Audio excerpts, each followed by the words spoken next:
Alright, the link has been sent out to Discord. It's a little early in the day, a little earlier than I typically record, but we're gonna play some Mega Man Battle Network. I need to get a different chair because this wooden chair squeaks a lot. But yeah, we're playing on the Wii U Virtual Console because I haven't gotten this far on the Legacy Collection yet. Alright, so last time we ran around in circles for about an hour to get Pt2, and then we did a short little trade sequence to where we picked up a handful of other chips, which that's all the Battle Network 1 post-game really is. Just picking up miscellaneous battle chips until you have all of them. And then you go fight base, and then that's pretty much it. I do need to get Proto Man V3 though. So I'm gonna take this moment to just, smack Shot in the face with my Skullman chips.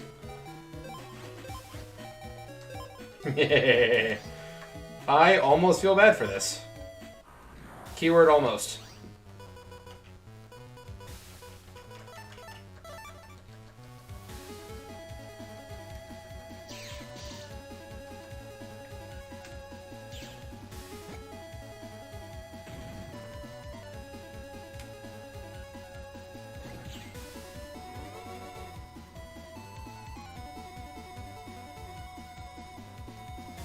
Oh, I forgot, you can't area grab Proto Man in Battle Network 1. He also resisted in the other games too. Just not as heavily.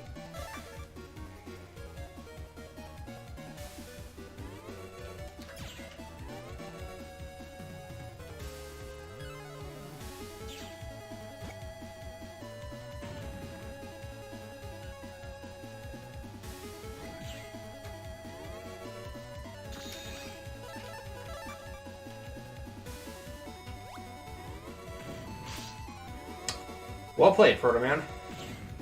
There goes my S rank.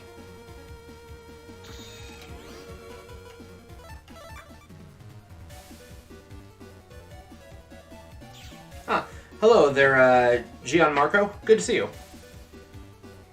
Boom. Yeah, Proto Man V2 because I took a hit. Oh, V3. Huh. Well, no need S rank. Just take that one and run with it. Oh yeah, yeah. The OST for Battle Network is pretty consistently good across the entire series for the most part. All right, gonna go ahead and update my list over here. Where is it at? There it is. All right, now the rest of the Navi chips I need are all of the Ghost Navi rematches on the internet, so I've gotten all the friendly ones. Well, hello, Groot. welcome to the stream. Okay, let's see. Alright, I think I'm gonna go to the government complex, because I'm gonna try to get all the chips from the overworld that I can first, and then I'm gonna just go on a rampage throughout the cyber world, throughout the internet, just all the areas, and just knock them out in one fell swoop. It says that there is, the Cloudy virus that I need is in the TV comp, so I think it's this one over here. Yeah, this one. So it's today about, same thing as last gameplay stream I did, just a Battle Network 1 post-game, just running around getting chips. The reason that I'm so focused on doing this is because I need this footage for a full video retrospective that I'm doing of every Battle Network game, and I also really want to move on to playing Battle Network 2 and getting footage of that. So that's why we're still doing Battle Network 1. Alright, so I found the virus, but because it's a... Oh, hello, what are you doing here? Press button, change channel, nothing happens. Because the channel program hasn't been doing its job. That's funny. Yeah, I found the virus. Oh, I didn't get this before. Oh, I remember. There's a guy who wants every escape chip.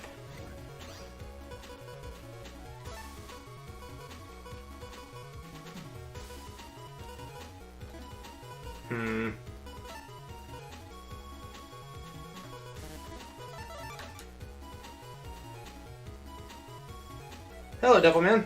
Welcome to the chat. Doing alright, doing alright. Just, decided to get in a stream before I have to go cut my grass, honestly. Just wanted to do something productive YouTube-wise this week. I'm working on another video. It's I think I've already explained that one. You guys might remember we had the video where we reacted to G4's review of Battle Network 6. Well, we decided to do one where we react to all of their Mega Man reviews. Alright. Got that chip. Okay. Now cut that off the list. Click. Large monitor comp. That's up in Dad's office, isn't it? Yeah, I think I need to go up there. I wonder how many viruses spawn in, like, the virus thing in Dad's lab. Like, you know, on his desktop, he's got the little training program. I wonder what viruses are there. Have I not been in here yet either? I guess when I was doing my commentary list Let's Play, I was just sticking to the main story. Apparently there's a bunch of side mystery data that I haven't found yet. Alright, I think we're going to swap out some of these Skullman chips back for some other battle chips that are like area of effect, because I don't know what all I'm going to be encountering, what groups. I did not. I never really got into Yu-Gi-Oh! I just never really took the time to give it a chance. I do know a lot of the memes. I do know that Yu-Gi-Oh! Abridged is a thing that exists, and I know some of the, like, more specific memes, like Pot of Greed, things like that. Oh, hello, Isaac. Forgot to say hi. Uploading MegaMan merch, felt bad for him, and oh, Handies. He hated Capcom, had forgotten about Mega Man at the time.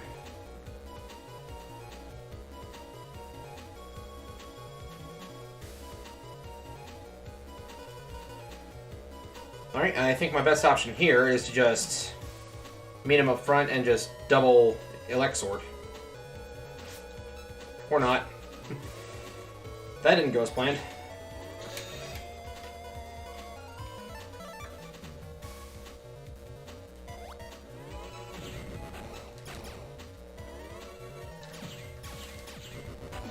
Alright, well I know what their formation is now, and now I can plan a counterattack. So, we're already going a lot faster this time than we were previously, because I've already gotten like 2 or 3 chips out of the way in one fell swoop.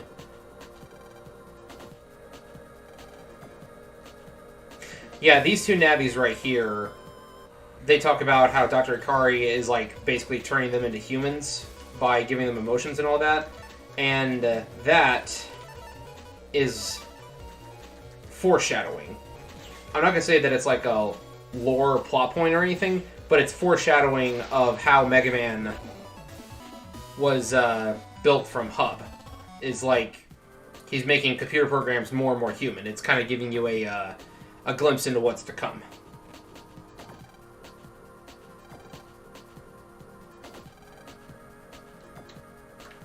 Dissidia Duodecim. That right there is one of my favorite games of all time. And I really want to get Rio in here, and we need to do, like, Let's Play, live stream, what have you, of Dissidia Duodecim again, because if it weren't for that game, we wouldn't have met. Just straight up. Best way I can describe it is, well, I've already told the story a couple times, maybe on stream, but definitely off stream on a couple videos. We were at a Scholars Bowl meet in high school. We were at different schools, you know, on opposing teams and such. And I noticed that one of the friends in his group had a PSP and he was playing Final Fantasy VIII. And I was on Dissidia kick at the time. And then, Rio was in the group. And then we started talking afterward, and then we became friends. So yeah, Dissidia Duodecim is spectacular. Actually, I think that event happened before Duodecim came out. It was like right about to come out, and I had been playing the first Dissidia. I love all the mods that you see for Dissidia Duodecim, to where it's like they just reskin a bunch of characters, but it works so well. There's not like any real modifications to like weapons or anything, but it's just you throw you take Furion, and then you throw Archer from Fate Stay Night skin over him, and it works flawlessly. That kind of thing. I think they got the model from Fate Unlimited Codes, if I'm, you know, making a guess here. There we are. Ah, 3 of them now. Okay. Ooh.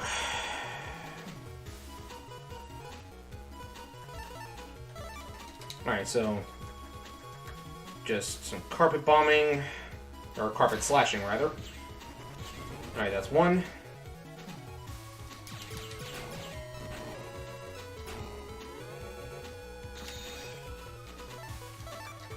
And hopefully Gutsman will hit it before it disappears.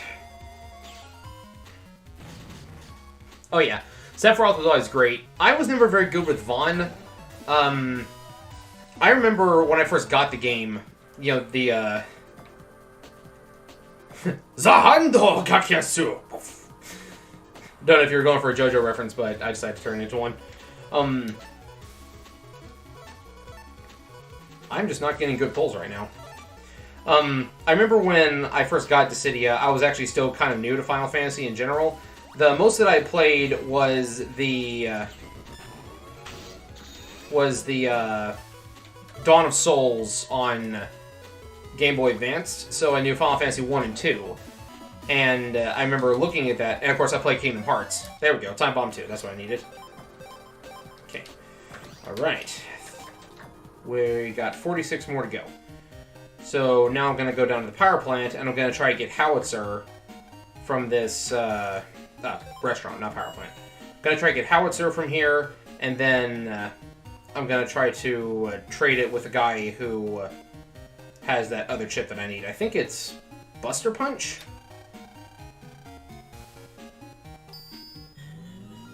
Bird Up. Okay, now, I know the meme Bird Up from the channel Terminal Montage, but where's that soundbite from? Like, Terminal Montage is the person who does, like, all the... something about video games, and it's all done like chibi style, and during the Monster Hunter, this is exactly what I need. If only battle chips broke guards in this game. I don't know where the soundbite is from, and I don't really know what the meme is supposed to be, but yeah, whenever he uses Tornado. But so, what I was saying is... Dang it.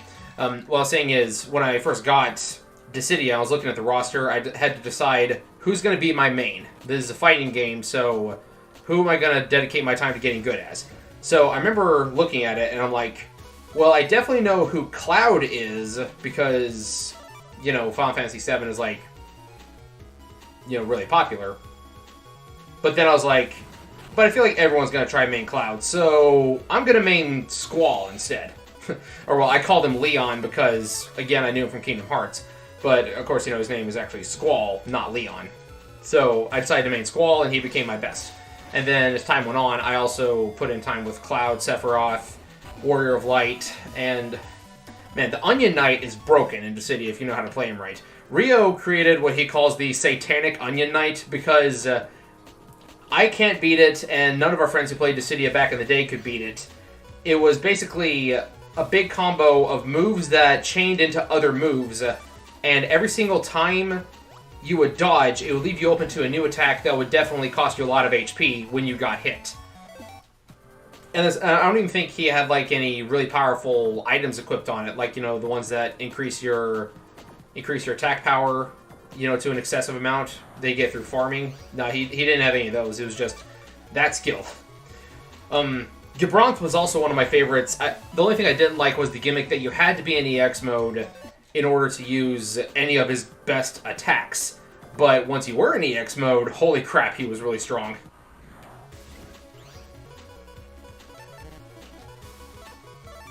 One character that I never learned how to play in Dissidia was Jecht. No matter how hard I tried. I even got halfway decent with Cloud of Darkness, and I dabbled with Ultimecia a little bit, but I could never learn Jecht. And I refuse to learn X-Death. I just don't like X-Death. He's entirely too slow. Golbez was always one of my favorites, though. Mostly the lightning bolts from the hands. Cosmic Ray. A series of skits with Eric Andre dresses in a green body. Okay, yeah, that makes sense. There's a ton of memes from that show, so that actually doesn't surprise me at all.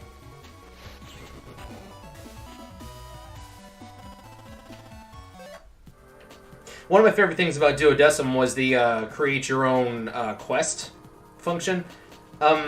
So Isaac, or anyone in the chat, actually, feel free to answer this. Have you ever heard of something called 8-bit theater? It was like this old Final Fantasy 1 sprite comic from back in the day. I want to say it was at the height of its popularity in the early 2000s. I want to say it was like 2005, around that time. Now, it's of course ended since then, but it's that was actually how I first got into Final Fantasy, because my brother was reading that and he was telling me about it.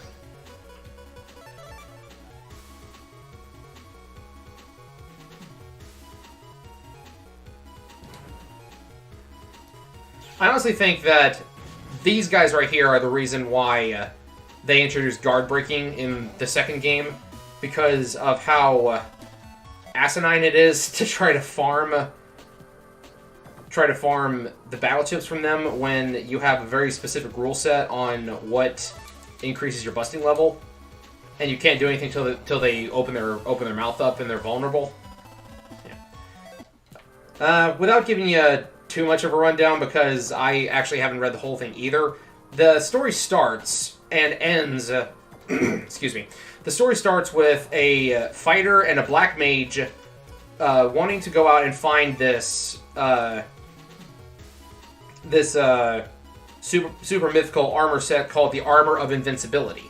That's the very beginning, and then, you know, spoiler for the ending here, at the very end of the comic, when they're about to go their separate ways, they make mention, you know, we never did find that Armor of Invincibility. And that's like the last line, and then it ends, and all the characters go their separate ways. So, using in Dissidia Duodecim, using the Warrior of Light's classic red outfit, I decided to make a little quest where I was playing as fighter from 8-bit theater, and finding just a bunch of random people looking for the Armor of Invincibility. It was like I called it 8-bit sequel. Even though the character I was playing as was an 8-bit, the cutscenes, I could use the sprites from Final Fantasy 1, and I tried to mimic the writing as close as I could, and I thought it was pretty funny. But, you know, it had, like, some very specific jokes that would only make sense to people who had read 8-bit theater, so... why will you not give me the battle chip? This is honestly the best place to try to grind a howitzer, from what I've read as well. Just need one howitzer H, and then I can go... Yeah, it really bugs me that I can't just drop that Quake on you and delete you, because, you know, nothing breaks guards in this game. Yeah, it's like, honestly, those are some of my most fond memories of high school, like, because that came at, like, the tail end of my career, and that's what I did in most of my free time, like, in and out of school. I was just playing a lot of Dissidia with friends at school and friends at other schools, and just... It was a very important game in my life, and sorry for the super long tangent, but I love that game. I really, really love Dissidia Duodecim. I really want to do a run-through of both Dissidia 1 and Duodecim, you know, on stream or just a Let's Play or what have you, because even though Duodecim contains all of the important content of Dissidia 1, there's still a couple of things that I think are worth mentioning. Like, you don't get the final original... what do you call it? Bonus quest. The, what was it? Inward Chaos, I think? I forgot how long the cooldown time on the Gaia Hammer was. But, you don't get that in Dissidia Duodecim, but instead you get the Undocumented Battle, which I thought it was, like, really cool to have, like, an open world... you know, run around and complete quests at your own pace kind of deal with that.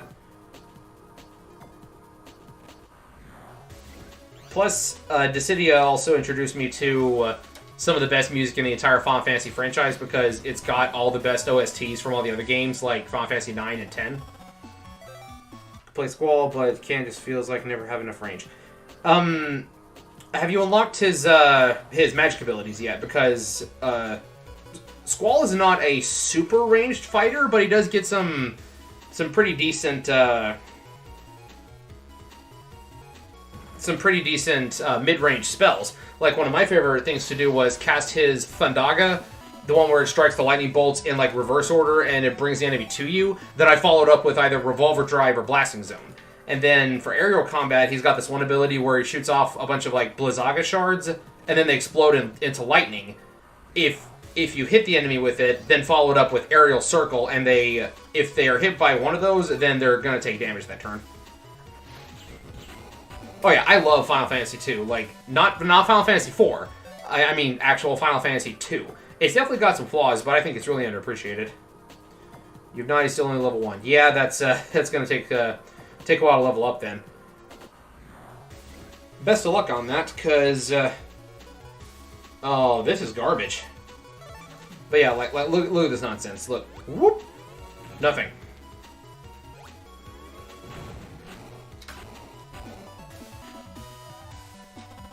I was gonna say, watch this be the one that gives it to me, but no. Alright.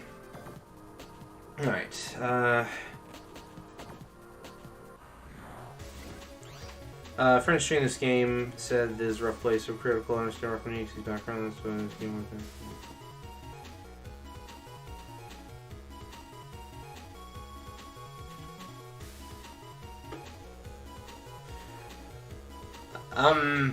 The whole it being a game over after you die thing, that's just something that comes with RPGs. In most RPGs, you don't get multiple lives. You know, same for this game. If you die, they call it game over, and you have to go back to your last save.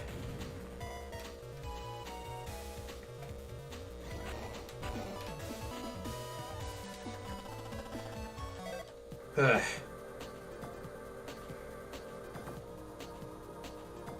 Yeah, about to Google how to get howitzer because this is taking entirely too long.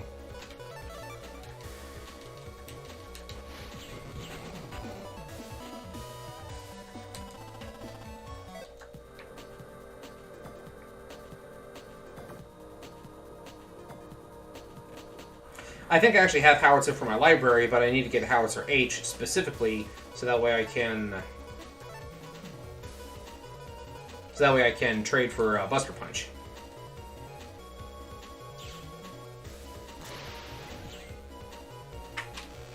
Oh, nope, nope, no thank you. Yeah, the Billy viruses are a lot more aggressive in Battle Network 1 than they are in the other games. Taking a second to clear my list. Yeah. Because there's a couple that I got last time that I forgot to mark. Oh, did I... Oh, okay. I don't know what I was doing when I wrote this list because it says I still need Thunder 2, but I have Thunder 2. I must have been a misclick. Rare chip. It's not exactly that it's rare because the virus is not hard to find, but I need a chip of the specific code to trade with a guy who wants it to trade for a rare chip. The problem I have here is that unlike Battle Network 2, you see, when the hardheads have their mouths closed, they're completely invulnerable. No matter what I do, I can't damage them. So I have to wait for them to open their mouth, which takes like 3 to 5 seconds, and then I can delete them and then get their battle chip. But the problem with that is the longer you take to delete a virus, you know, the less likely you are to get a battle chip. So when you only have hardheads on screen, you only get like, there's only so high of a busting level you can get. Hello, Curb. Welcome to the chat. Yeah, I'm about to go Google how to, like, if there's a better way to grind for it than here. Because you can consistently find them here, but it's just a matter of getting a high enough busting level.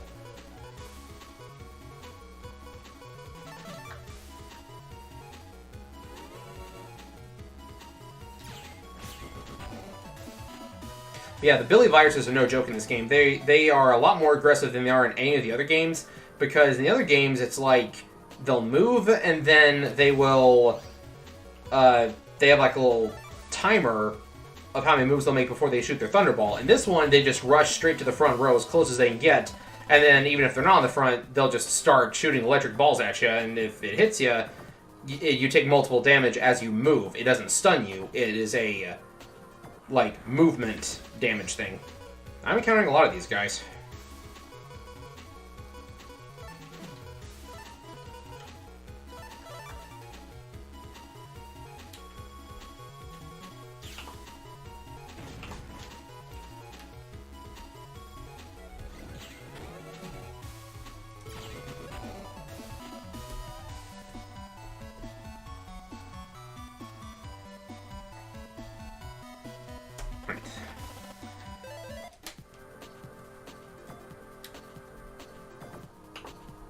Alright, the Battle Network subreddit for this one.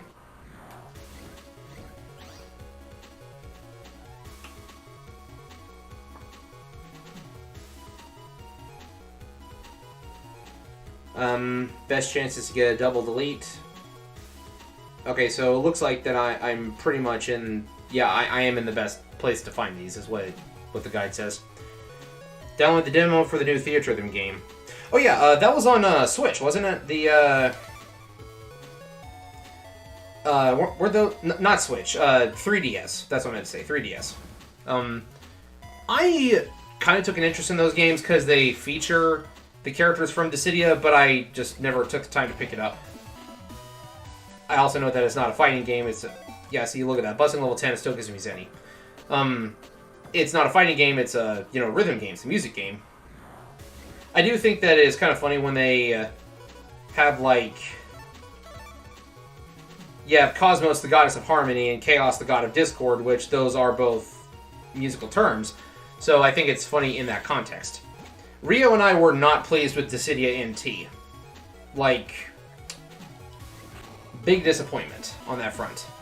I honestly wish that we could get a... I honestly wish that we could get, like, a real HD Special Edition remaster of the original Dissidia, or better yet, Dissidia Duodecim, but on, like, PS4. Like, give us Dissidia NT graphics, but give it the gameplay of OG Dissidia. Oh, I didn't know there was a third one. I thought there was only two. I knew there's the original one, there's Curtain Call, and what's the third one called?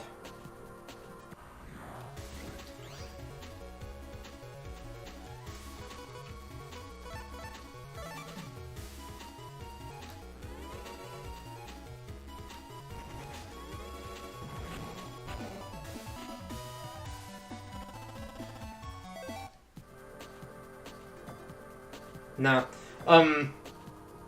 Like, it was so bad. We were waiting on it with bated breath for a release date. We got it, we took it to his place, recorded a couple of episodes. I don't even know if those videos are actually even on our channel. Like, I don't remember if those ever actually made it off the cutting room floor and posted. But it was like, the progression system was really dumb. You could only, like, play... Like, from what I remember, you had to wait a certain amount of time to play a new mission. It was like a mobile game where you have to let your, play points recharge, that kind of thing. And there was no local PvP, it was all online. And we're both, like, after, like, 1, maybe 2 sessions, we're both just like, you know what, F this noise, this isn't what we want out of Dissidia, so we're taking it back. We're not dealing with this. There's a YouTuber that I actually followed a while back for his Final Fantasy videos. He keeps changing his username. I think currently his name is Benjamage. It used to be like Maverick Hunter 0 something, Black Mage Maverick, and then it's finally Benjamage, because I think Benjamin's actually his name. But he did a video on Dissidia NT that I feel kind of captures exactly the problems that I had with it, and honestly, it apparently gets worse than that, because the story is also kind of lackluster. Oh yeah, that's what it was. You had to level up to unlock new missions, but leveling up took so long because the fights are more drawn out and grandiose, and each character only got 1 HP attack from what I recall. So whereas in Dissidia Duodecim you get like 3 for like air and ground apiece, you only get like 1 for air and 1 for ground. Yeah, I haven't really watched a lot of his more recent videos just because the content itself hasn't really interested me that much. Like, the games he's been talking about haven't really sparked my interest, but I watched a lot of his Final Fantasy videos back in the day when I was on my Dissidia kick. Like his best Final Fantasy bosses, worst Final Fantasy bosses, best bosses in general, worst bosses in general. Couple of one-off videos he did about some games that are obscure but are actually like really good. Ooh, this is going to be interesting.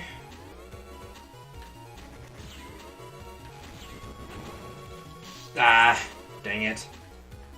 Well, I was hoping that could have been the one.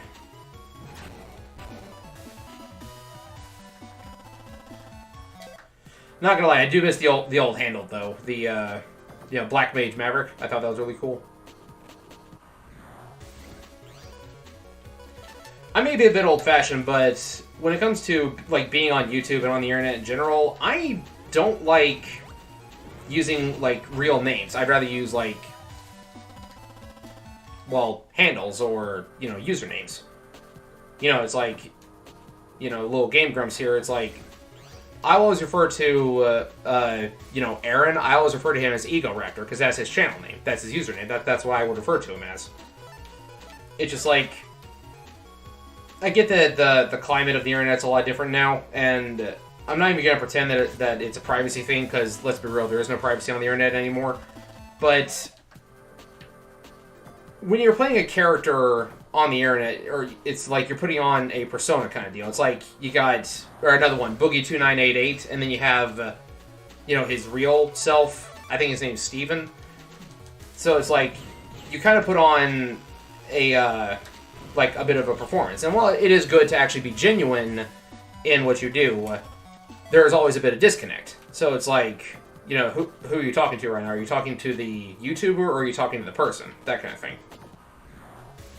This has been Philosophy with Blade Cross EXE. That's just my personal look on things, though, and things have changed a lot with how the internet has become more and more integrated into our society. So it's people are like, the internet is as much a part of everyone's daily lives and their actual personality way more so than about 20 years ago. Picking T up for cheap, but still. It's not a game that I will waste my time with, but if you can find enjoyment with it because, it's a very pretty game, then, by all means, you do you. Go right ahead. If you give it a shot and manage to actually play it for more than, 1 hour, then let us know how the game is, because I feel like there's a lot of missed potential there. I just really wish we could return to the glory days of Dissidia, but on, better consoles.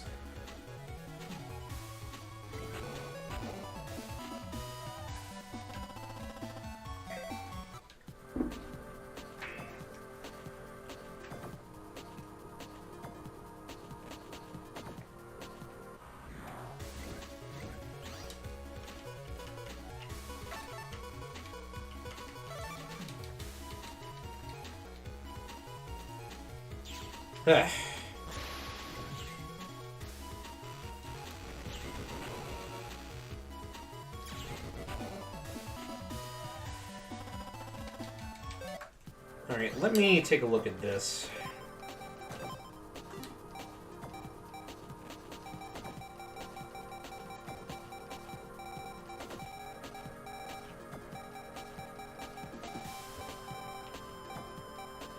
Alright. Yeah, I'm going to swap out another Iceman 3 for this last Skullman.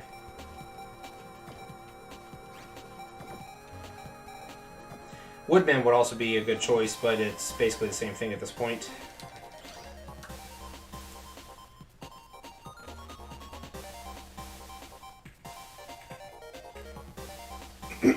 Excuse me.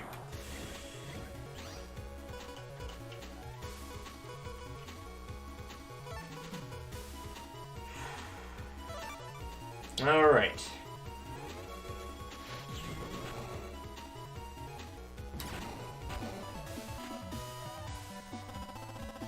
Yeah, that's what I was afraid of. Whenever that virus gets paired with a different one, you're probably going to get the other chip. I don't know why Howitzer is such a low drop rate.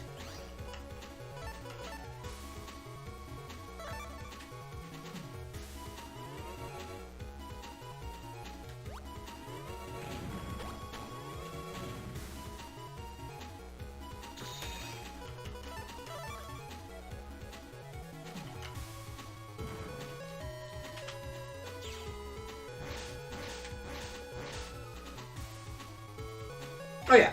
Yeah, I believe that's completely fair. And, you know, that same goes for... Come on, I was busting level 9, and you're still not going to give it to me.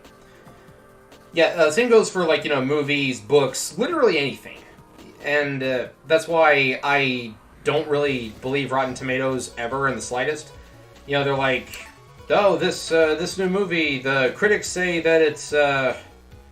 critics say that it's not good. And I'm like, well, what's the audience score say? Because audience score is always more important than critic score when it comes to this kind of thing.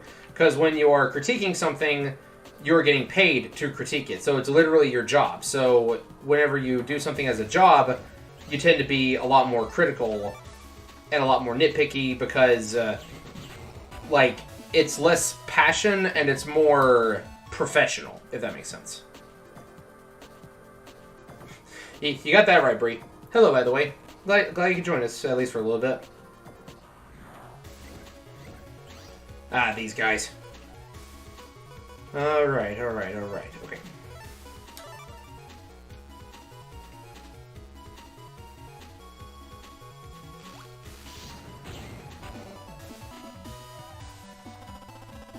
Dang it. So Bree, if you're just now joining us, then tell you what we're doing here. I'm looking for this one particular battle chip, but it's really hard to get because this enemy is only vulnerable when it opens its mouth. But I have to wait like 5 seconds for it to do so. The longer I wait, the lower chance of me getting the chip. So that's what we're doing here. Hey, there we go. Perfect. So you just gotta time it to where they like right as they open up. And it took a little bit too long, but let me make sure that there's no other chip. Well, actually, no. I've fought every virus in there, so I wouldn't have found them there. Alright, so now let's go talk to the guy over in the waterworks. And let's trade.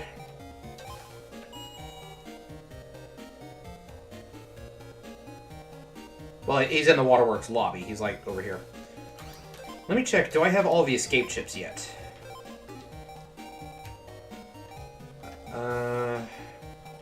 1, 2, 3, 4. Yeah. Where is the guy who trades for these, though? I know this guy over here. Yes. Howitzer H for Buster Punch C. Thank you. Alright.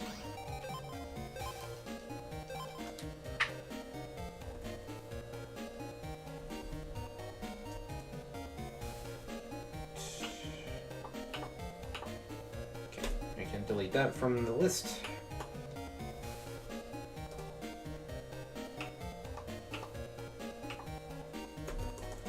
Alright, apparently I don't have just regular wave, so I'm gonna go hang out over here at Masa's fish cart and bully these viruses until they give me the chips that they have. Internet 4 is where I need to go to get the cloudier battle chip. It's in a shop. I really should have pulled up a map. That is Battle Network 1's biggest downfall. Warrior of Light is a bad matchup against Onion Knight. I don't really know if I'd say he's a bad matchup because they both have a very similar fighting style. You know, the Onion Knight... Oh, it stopped the middle wave? I didn't know it could do that. Like, the Bubbly Explosions stopped it. Okay. Onion Knight has a bunch of attacks that can crush defense, like Wind Shear. Wind Shear is a really, really good move.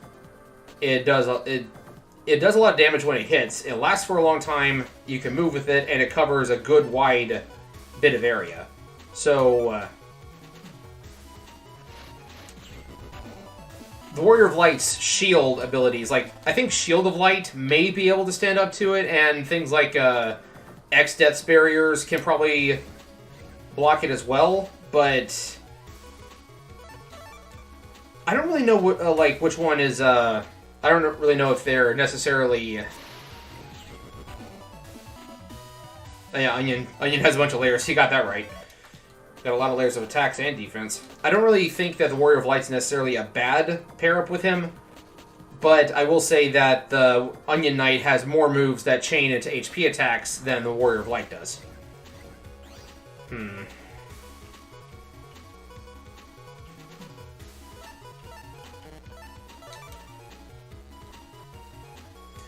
Yeah, I really wish I had a map, because that is Battle Network 1's biggest downfall, because you never know where you're going on the internet.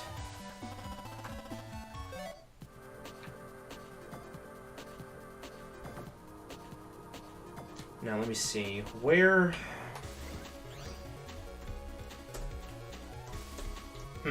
I know there's someone I need to trade the escape chips to, but I don't know what he trades in return. I think he's over in AC/DC Town, like behind one of the houses. The escape trade is not showing up on the list that I wrote down, though, so I don't really know what's up with that. As soon as I get this jelly battle chip, I am gonna jump through the portal and see if I'm in the right internet area to...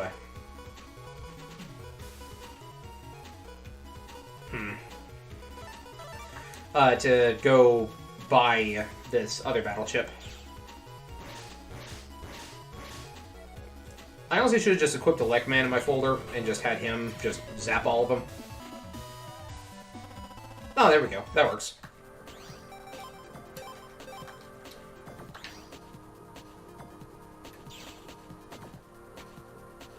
I think we're in Area 4. Nope, this is Area 3, because Stone Man is in this area. No, it's Area 4. It's Area 4.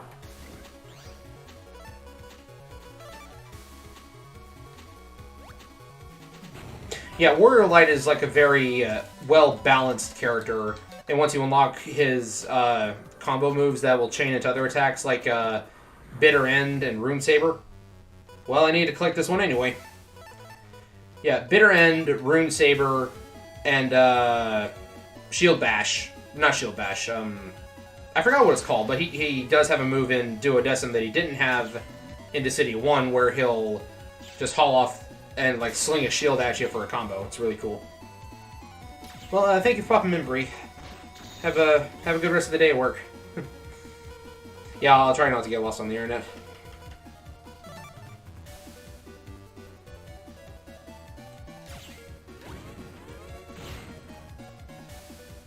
Phew. Hello, Master Chief Snake. Welcome to the stream. That's going to be really good for later.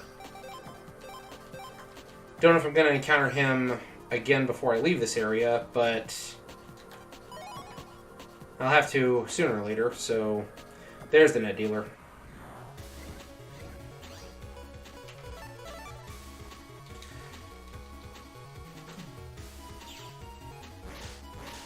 Yeah, I agree with that, and I think that's why he is the tutorial character in the first game. Well, that and, you know, he's the Warrior of Light from the first game. He's like the original Final Fantasy protagonist. Or an artist rendition of the original Final Fantasy protagonist.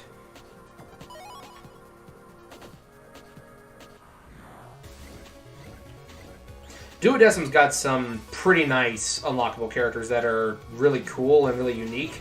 Like, Prish is one character that I really wish I could have gotten better with, and I wish she had a better EX burst. She is one of those characters where all of her abilities combo into each other once you have them unlocked.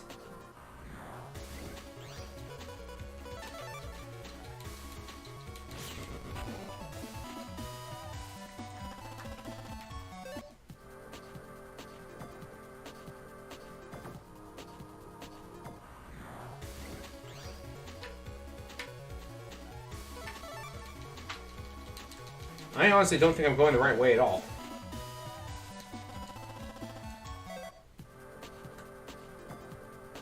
that's a dead end. That's not what I was trying to do. There we go. This is the way I came. So is it this way? There we go.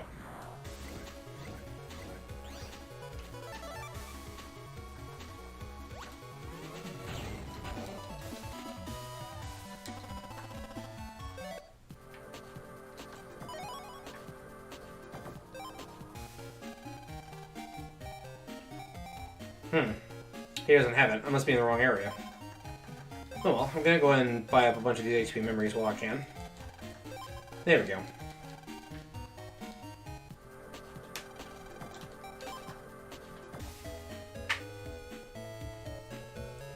Let's see.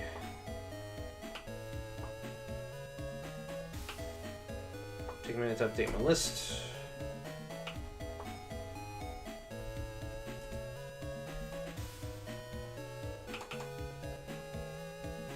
I did see that was posted in the Discord earlier. I just haven't got the chance to respond to it yet. Is that the original actor, or is that the one... Wait, Japanese or English? Because I know Gundam Seed got a redub here in the United States.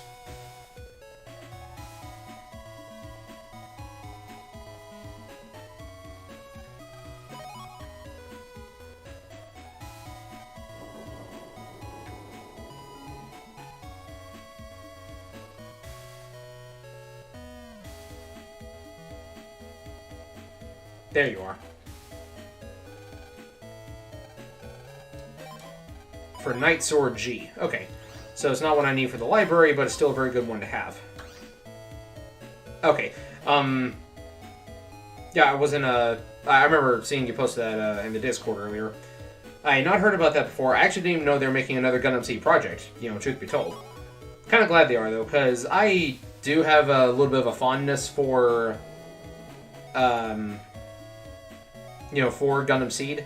It's not my favorite, it's nowhere near my favorite, but I do remember being there and playing a lot of the games when it was new, when it was like the new thing. I remember my brother bought like all the DVDs, so I did get to experience it a lot growing up when it was new.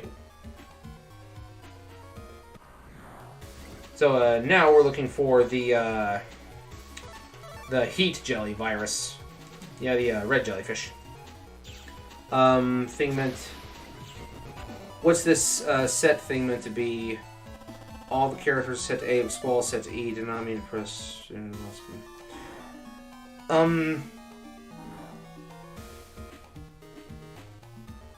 Right.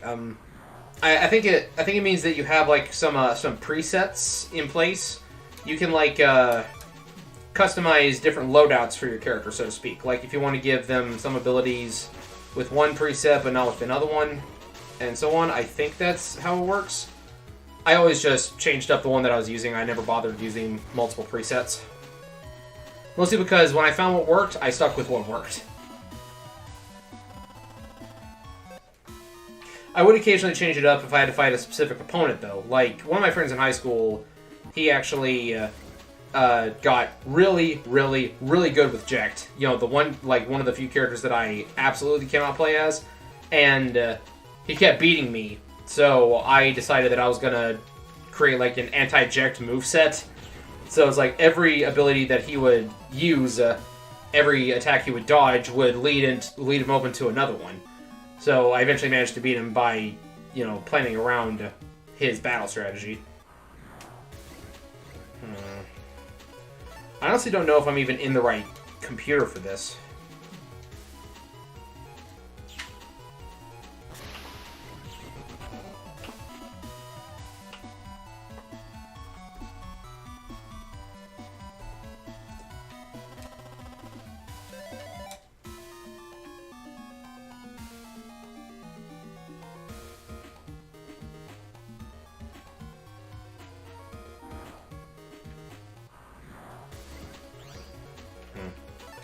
Yeah, I'm starting to think that this might be in a different area.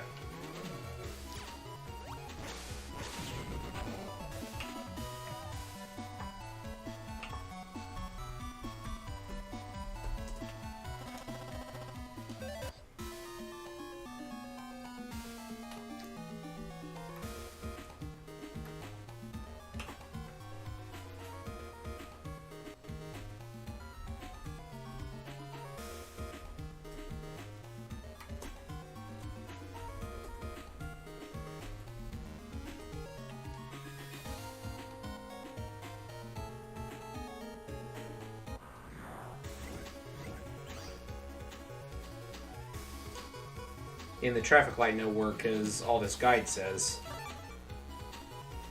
Well, I'm going to hop out of this one and jump into one of the other ones and see if I can find it there. I do also need to visit Miyu's shop to get the candle battle chip.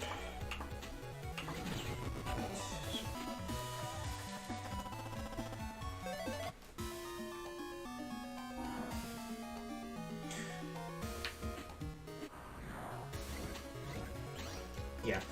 I'm going to go ahead and jump out of here after this, just lay the smack on these guys. Man, I gained a lot of HP after visiting that shop. Literally gained 100. So, what are you up to today, Master Chief?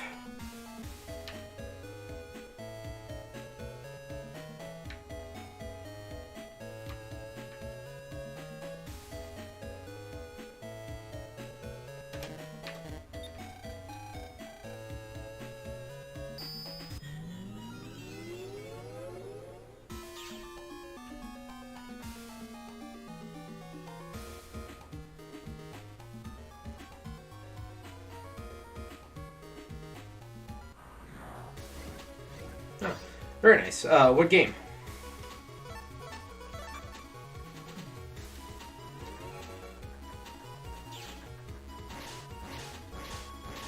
Oh, right. Yeah, yes. So you're playing the, I think it's Treachery of the Gods campaign?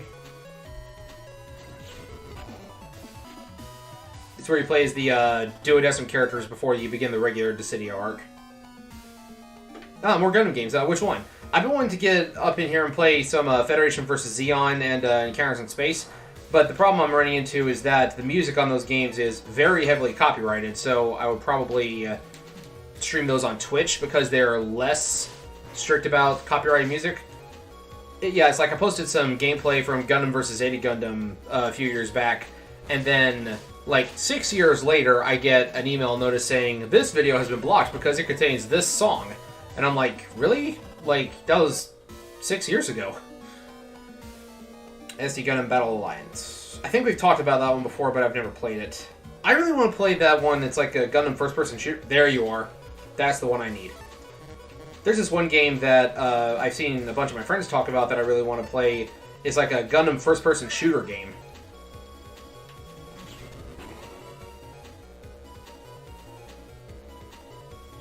Yeah, I'm not getting it this, yeah, I am not getting it this round.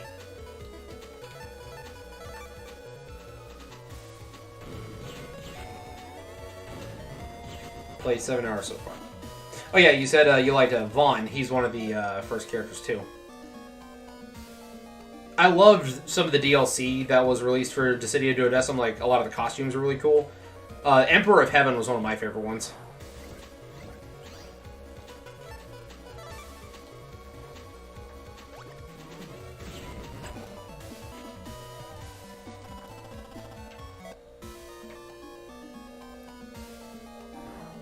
Alright, so we know that our prey is in this area. Now we just gotta get them to appear and delete them very quickly.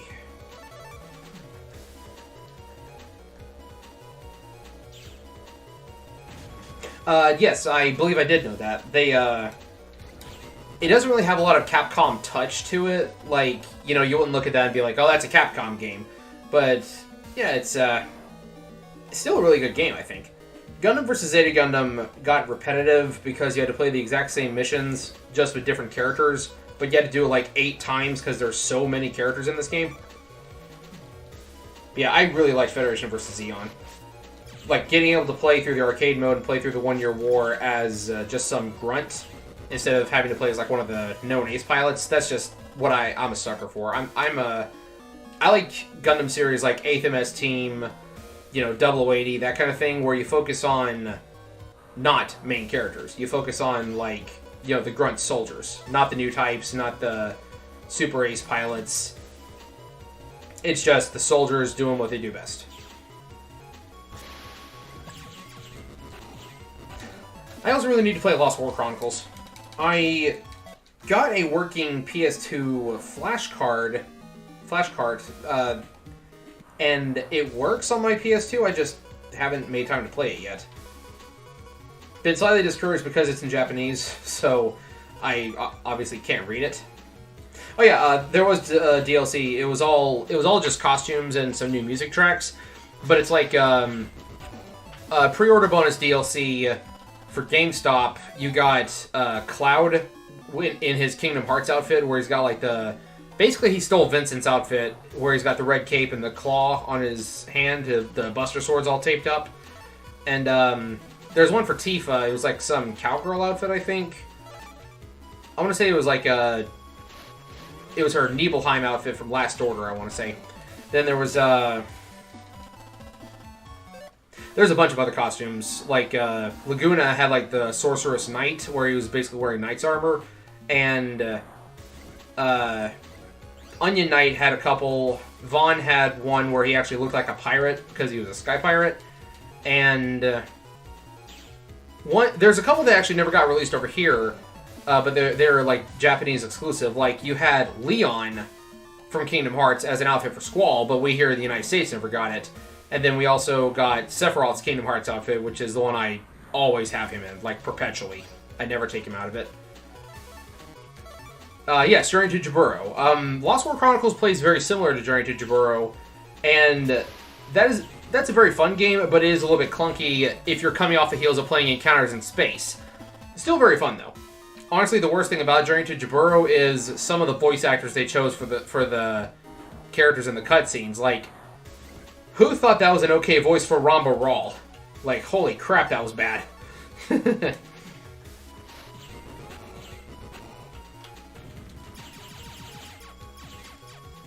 I have Quake 2 yet? Oh yeah, they're on the internet somewhere, and with an emulator or just a modded PSP, you can absolutely, install the real DLC and mods, because every character has, like, so many spaces. Now, I do remember Gilgamesh was supposed to have a DLC costume based on Type 0. I don't remember if it was teased but never came out, or if it was just never released in the States. I know for certain it was not released in the States, but I don't remember if it even actually came out in Japan. I bought the game the third birthday, just because it had a DLC costume for Lightning, based on the main character, Aya Brea. I was that big into Dissidia back in the day. I bought a whole game I knew nothing about just to get a DLC for a character I barely played in a game that I loved. The third birthday actually wasn't that bad from what I remember. Well, I think that's a pretty good game to start with. It's a very fun combat system. You get a nice wide array of mobile suits to play as, and in some ways I actually like some of the destroyer moves you can do better in Journey to Jaburo than I did in Encounters in Space.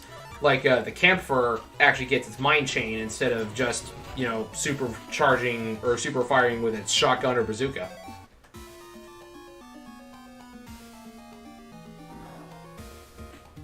Yeah, that should be possible. I don't know the technicals about it, because I tried a couple times to get a hacked PSP up and going, but I never could. Rio actually would know a lot more about that than I would.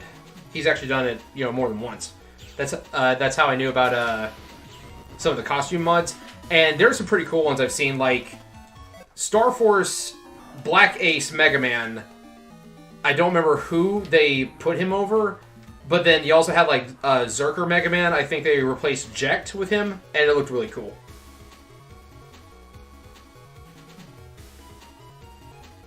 Yes, I remember those days. Video rental stores. I kind of wish that those still existed. Actually, no, kinda. I really wish those still existed.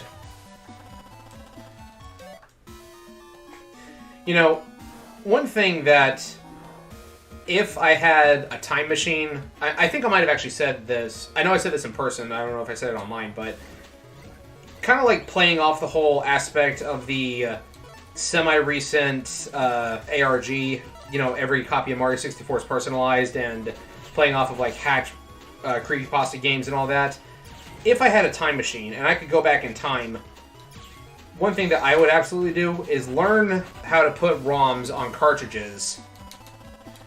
I would rent a game from a video store like Mario 64 or Pokemon if they happen to rent that, and then I would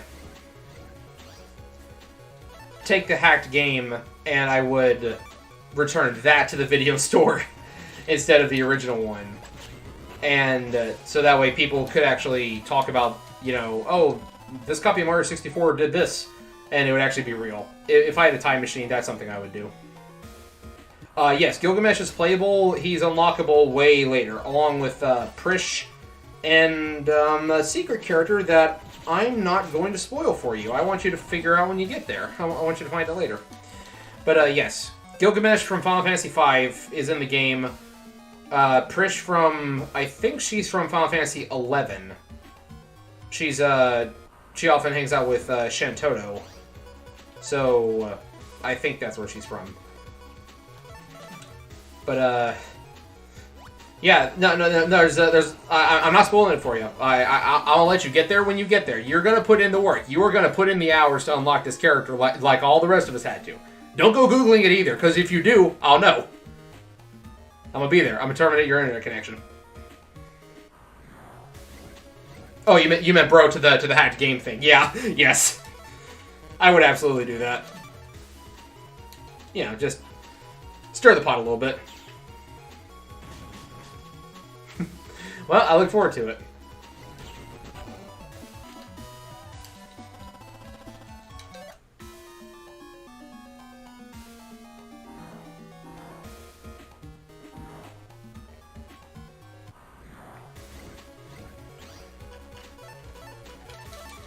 Yeah, sorry this live stream's so tedious like the last one, but these viruses are just not wanting to show up. And when they do, they're not wanting to give me their battle chips. Really wish I had... Actually, you know what? Here's what I'm gonna do. Alright, I'm gonna replace my Iceman with Skullman. Because they're both coded S, like Sharkman. So if I come across... Yeah, you see...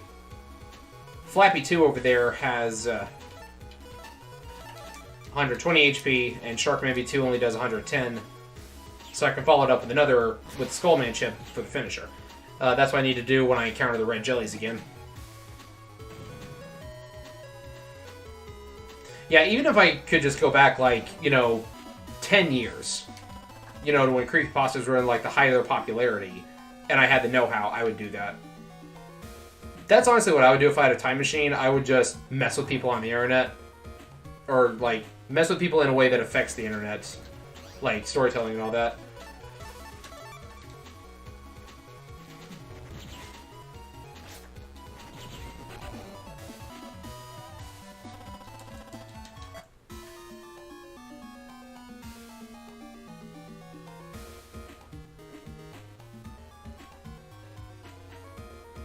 I didn't have a lot of friends, like, in high school who played MegaMan Battle Network, but a handful of them knew about it. So one thing that I would kind of want to do is, like, the two that actually played it semi-frequently, I would go back in time with a with my reproduction cartridge of Battle Network 4.5 that's in English. So I'd get that, and then I would show it to them, and they'd be like, whoa, that's really cool. I was like, yeah. And they'd never be able to find it. And they'd be Googling it. It's like, yeah, it was never translated. It was never brought to North America. And they're like, but how? Just to mess with people. Oh, yeah. Laguna is a lot of fun if you get good with him. Honestly, after I unlocked certain weapons, it just became a matter of spamming rockets for me. Use the machine gun to keep him at a distance, bust out the rocket launcher, and then start spamming Ragnarok Blade and Ragnarok Cannon. Just... You know, don't even let up. Don't even give him a chance. I rarely use the sniper rifle, but I also rarely use sniper rifles in shooter games. But, the shotgun was a really good move that he had. My favorite is just the machine gun, though.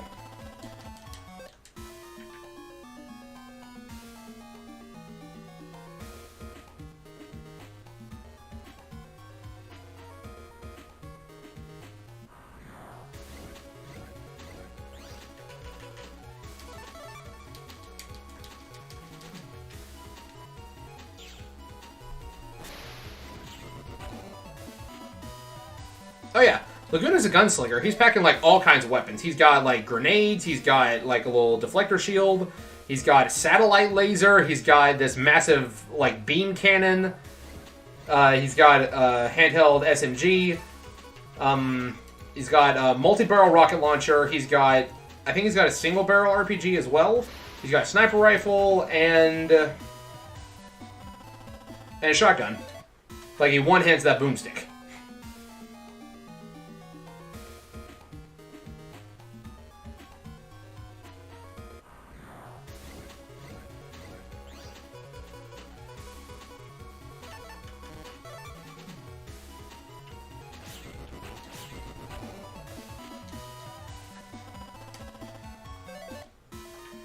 I'm adding one addendum to doing this post game.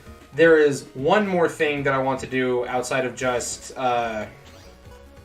defeating base. I want to also unlock the double hero program events, which means I'm going to have to do a lot of ridiculous traits to get the hero sword B. But once I do, bust on the blade, get a sword. But once I do, I will have everything that I'll be content with, you know, putting this game to rest. Because the game doesn't document what PAs you have, so just do it for the fun. Oh yeah, he's got a bag of holding, or he's got hammer space, and it just like got everything shoved in there. Gundam Evolution is basically Gundam meets Overwatch.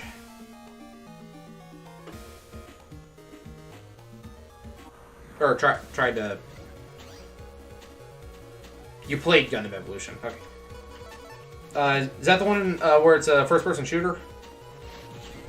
Yeah. I've wanted to give that one a try, too. Yeah, free-to-play. Yes. What console is it on? Is that on PS4?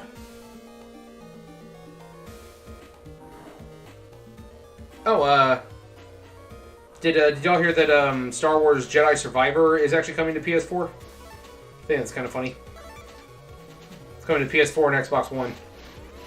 Yeah, I already have it on, you know, PS5 though, even though I would have to borrow Rio's PS5 to play it.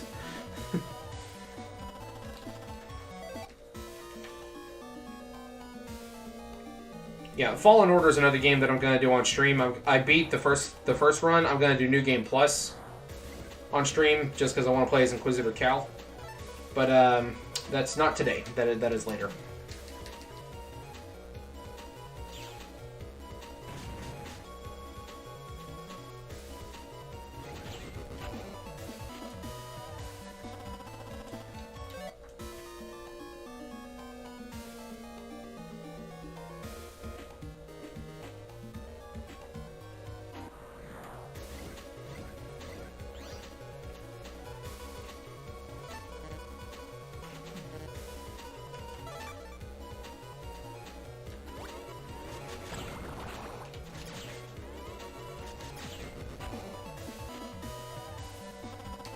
Ah, very good, very good.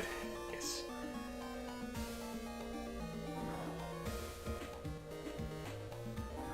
We finally got our PS3 fixed, and that's good because Bree has been wanting to play Little Big Planet with me for, well, honestly, for as long as we've been dating. And I started playing it, and it's genuinely pretty fun. A little frustrating in some parts, like the whole bit where you're having to carry explosives while flying a jetpack is complete bull. Like, I don't think that's good level design.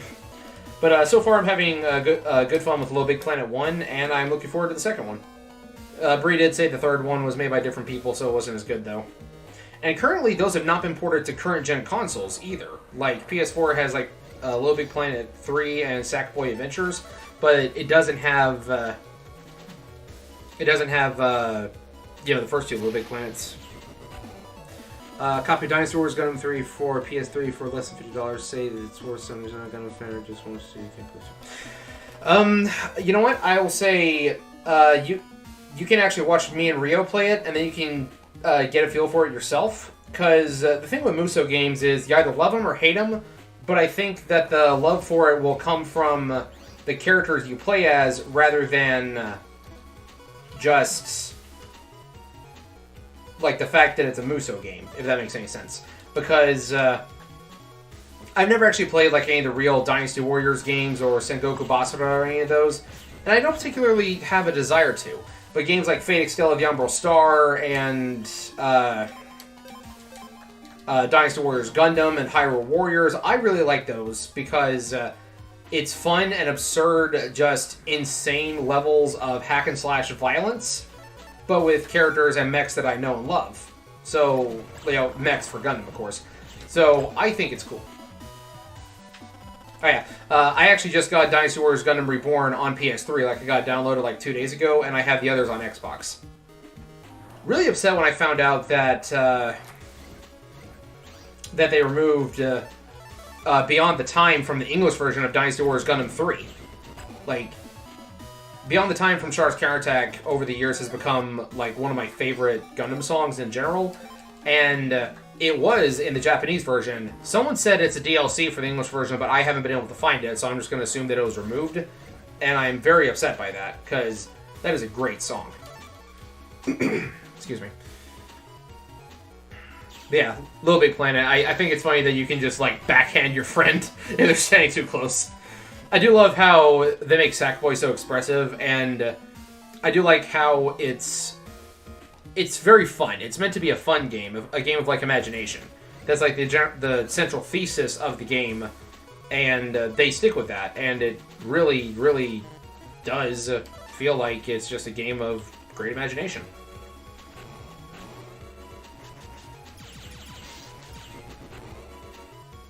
A little bit of Dynasty Warriors and Samurai Warrior Chronicles, and enjoy what you played. Well, if you enjoy that style of game, then I think you'll enjoy Dynasty Warriors Gundam as well, because it's the same style of gameplay. However, a lot of the references and the motivation for the characters might be lost on you if you don't know Gundam well enough. If you decide to get Dynasty Warriors Gundam, I think it's 2, watch out, because the giant-sized units like Psycho Gundam and Big Zam have this stupid ability that they did not have in the anime, where they can just charge up this big explosion and will just wreck everything on screen, just for no reason, just because they're giant-sized units. Like, they do not have that ability canonically. Why do they have it here?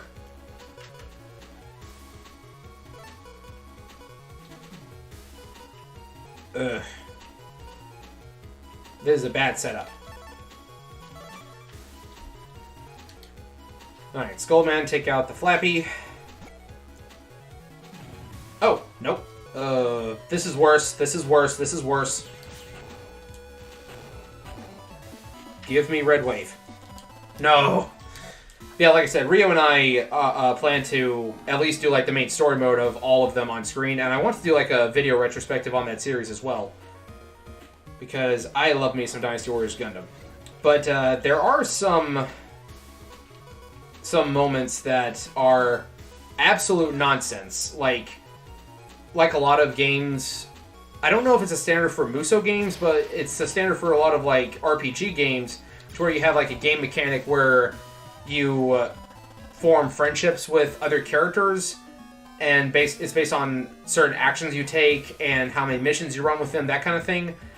And there's one mission, or set of missions, where you do that for some specific characters, but it's just complete nonsense with how low the counter for that character starts at. Like, it said you can't unlock this mission until you're at friendship level, like, 8. And you start at, like, level 0. And it's really hard because the character... Well, actually, I think you start at, like, -2. So you have to take this character that hates you and convince them to like you so that you can unlock new levels.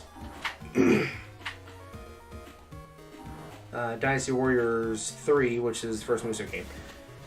I honestly think Dynasty Warriors Gundam was my first. I remember playing it at a Walmart, like they had a little, you know, back when they would do, like, displays for, you know, like they had the console plugged into a TV, and then you could give the game a try before you bought it, that kind of thing. That's in the Empire spin-offs. Yeah, the, yeah, chemistry between characters and all that.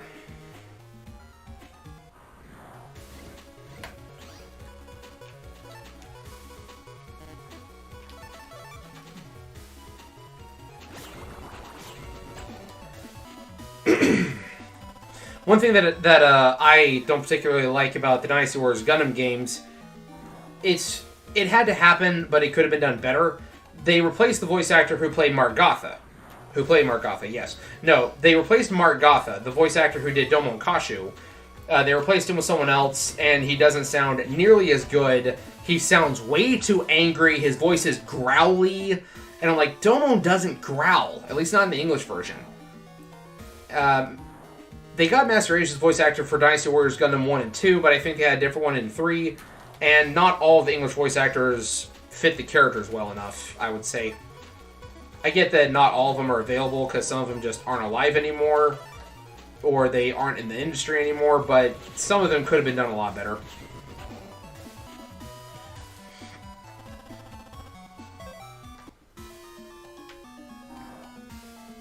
Yeah, I actually kind of wish that I had had the Dynasty Warriors games growing up when I was in like elementary school, or the Dynasty Warriors Gundam games, because my best friend at the time, you know, he's like my neighborhood best friend. You know, he lived in the house like right behind me, and we'd hang out after school just about every day. And you know, I go to his place, he come to my place, we play PS2. And I really wish that I had Dynasty Warriors Gundam 2 for PS2 when we were growing up, because that's one I feel like we could have both got a lot of mileage out of, because it was multiplayer, and it was really fun. Alright, we'll be here when you get back, Isaac. Yeah, I think I'm going to go for about another 40 minutes or so, 40 minutes, and if I still don't have this chip by then I'm going to be concerned. I am slightly concerned about the frame skip I'm seeing on the Wii U. I don't know if it's actually showing up on game capture or if it's just the gamepad is lagging, but there's a little bit of skip again, like it was last time. But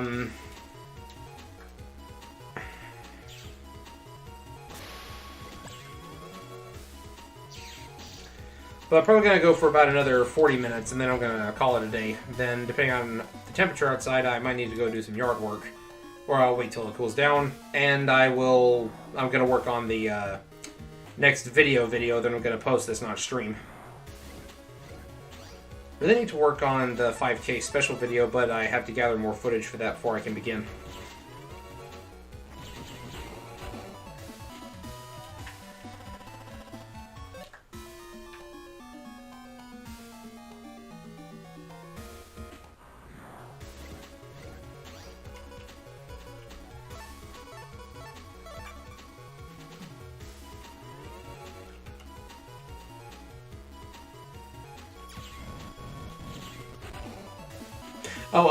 One thing I am hoping will increase productivity and quality of videos is I recently bought a copy of Adobe Premiere and Photoshop Elements, and it should be arriving next week. So I can get that installed on my new computer, you know, that has higher processing power. So hopefully I will be able to get better, higher quality videos made. Because I don't know where my Sony Vegas disc is at the moment. That's what I've been using for years. And this computer currently only has Shotcut on it, but I am not very good with Shotcut yet. It doesn't even seem to have a frame-by-frame scroller like Vegas does. If it does, I just missed it and I can't find it. But I've been meaning to get something like Premiere and Photoshop for a couple of years now. So come on. Do it. Is that it? No. But hopefully that will help me improve the quality of my videos once I begin doing like more reviews and more live action stuff. Because I really want to do a bunch of live action videos, but due to a combination of factors, a big one being they're just not where the audience retention is at the moment. I just haven't been doing as many live action video reviews like I did, and just that's why it's been mostly microphone only, no face cam. But I do eventually want to get back to doing live action stuff too. Like when I want to restart the video review series that I was doing a while back. Welcome back, Isaac. Glad you got that taken care of. Yes! Come on. Give me the chip. Give me the chip. Oh, that was a good play. Come on.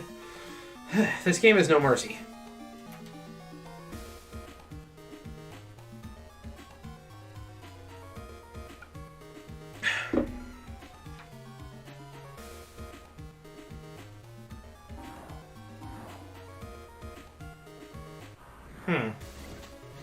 Are the only chip traders in this game in Higsby's shop, or are there more? Like, I legit can't remember at the moment.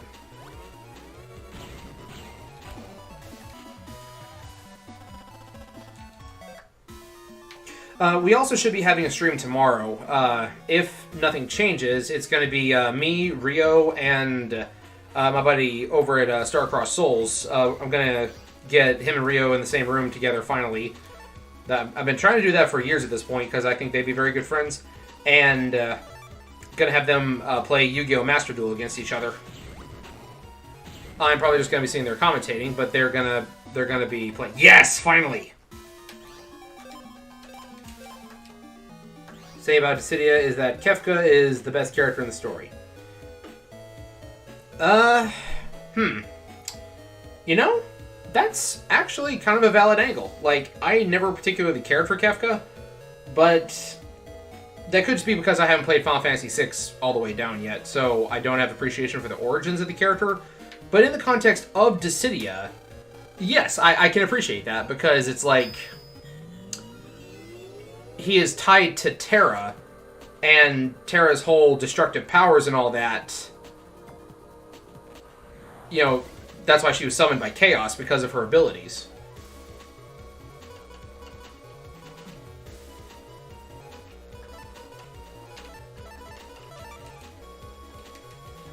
Wait, do I need Candle 1 or Candle 3? Yeah, he's like if you gave the Joker magic powers. And he's forever synonymous with Sonic.exe now because of his laugh.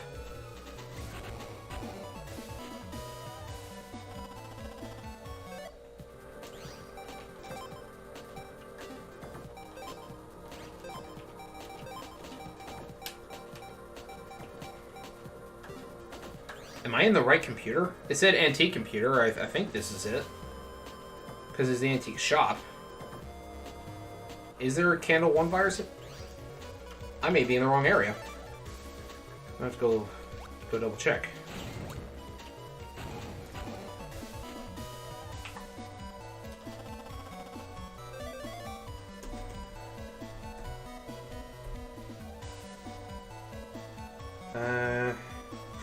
Miu's homepage, not in the urn. Okay. So this one. The one right next to it.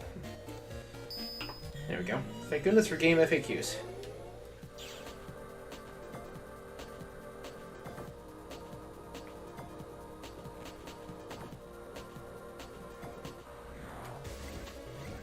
I think he's kind of crazy because Havoc Wing is not an ability I would expect to see out of him. Like the way he just kind of dances around like that. I can see him shooting magic, but then suddenly he jumps up, does a backflip, and then he stabs me with like bat wings and angel wings, and I'm just like, where did that come from?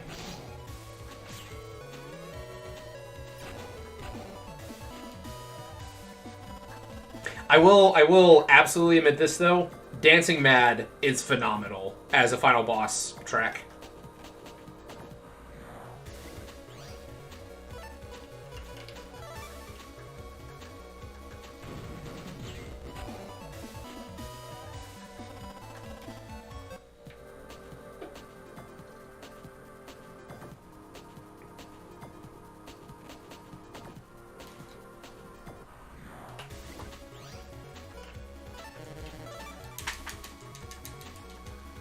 Need Invis 3 later.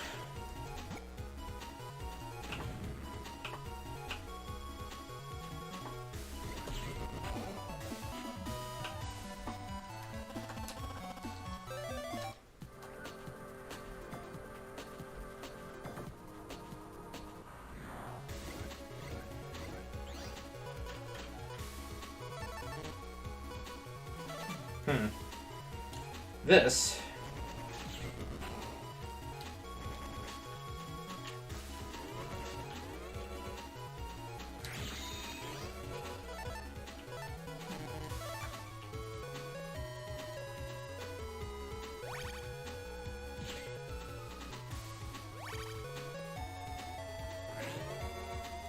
I thought it bugged him out for a second.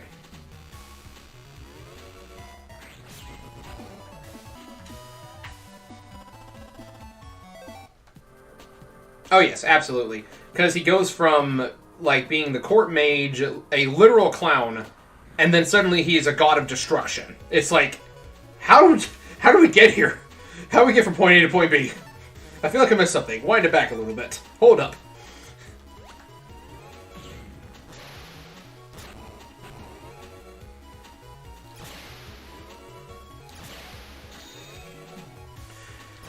So I wonder if the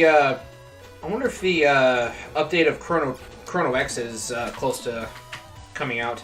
I know they've been making some updates on the website about new things they're adding and rearranging and stuff, but I don't know how close they are to actually releasing it. Where is the Can Devil?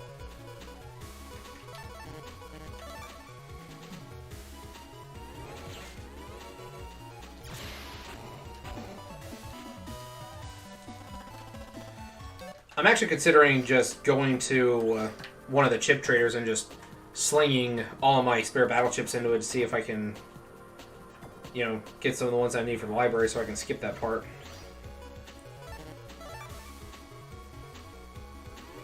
Alright. Yeah, there we go. Super Smash Flash 2. I have not. I've heard of the Super Smash Flash games, but I never made a point to check them out.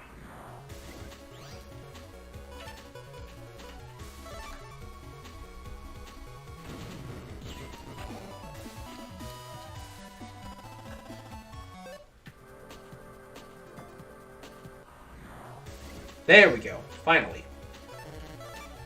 Just gonna shred you right in the face.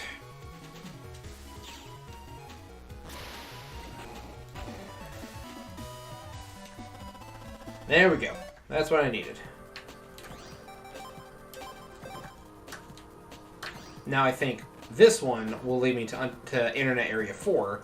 So this should be where I can find that shop that has the Cloudy battle chip that I need.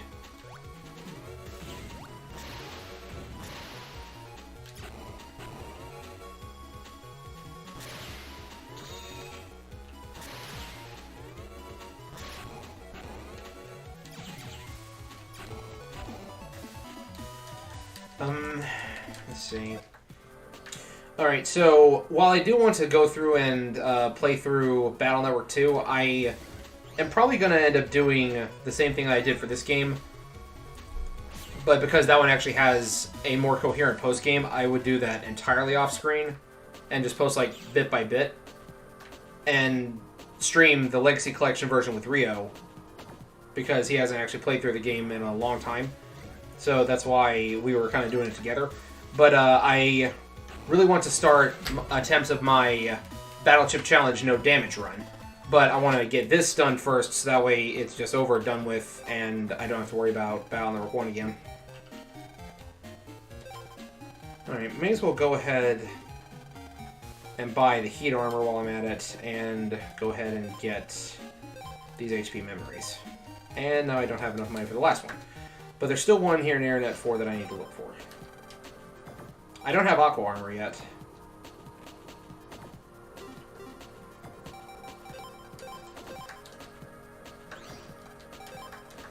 Alright, so let's see.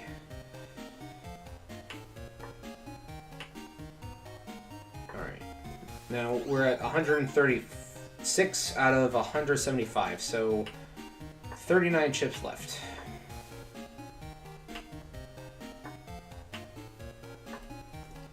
Let me see, what else do we have that I can look at? Dynamite 3 is in Blackboard Comp, so that's also here in Dentown. So I need to go over there to the summer school. Go pay Miss Yuri's class a visit. Didn't Smash Flash have like a Sora from Kingdom Hearts in it? I think one version had Mega Man X too, didn't it?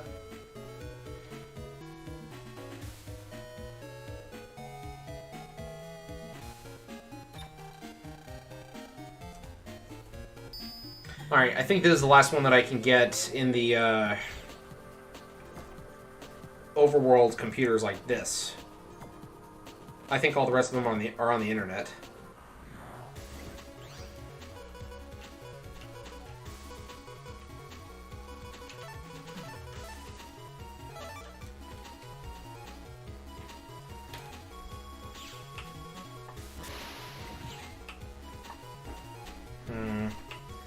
Let me see.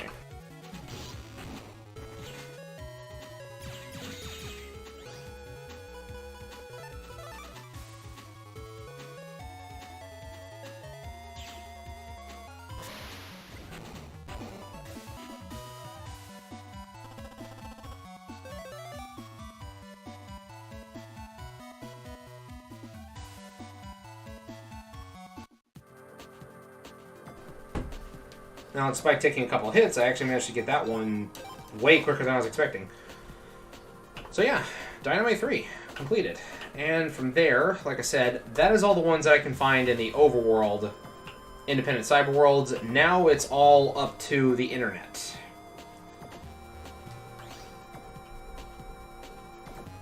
What other trades do we have? Last trade is the Hero Sword B. Where's that person hanging out again? I thought they were in Scilab somewhere. Hello, Pink Angel. Good to see you there. Yeah, I'm probably gonna keep streaming for about another 30 minutes, and then I'm gonna call it quits. Yeah, like the last time we did this, kind of ran around in circles for a good while, but not nearly as frustrating as the Remobit was, because I actually managed to get, you know, most of the chips within a somewhat timely manner. Now, is he in the power plant or is he in the... Yeah, I think he's in the power plant, because the waterworks is where I got that other trade that I don't remember what it was. I think he is down here somewhere.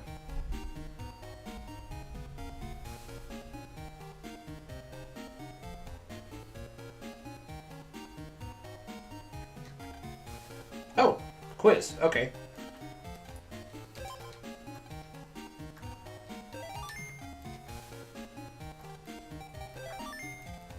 Wasn't expecting to run into a quiz person. Kind of forgot about them.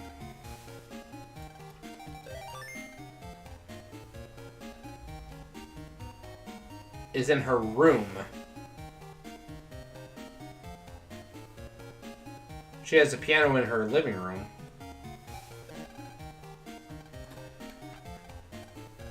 Did it say room or did it say house?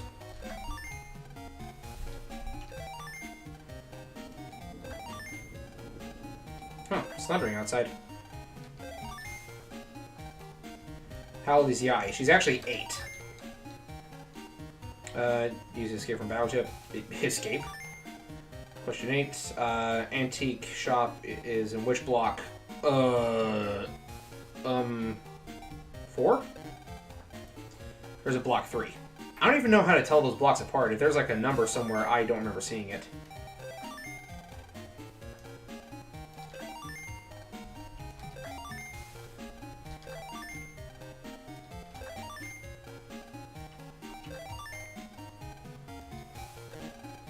Alright, it's block 2 then.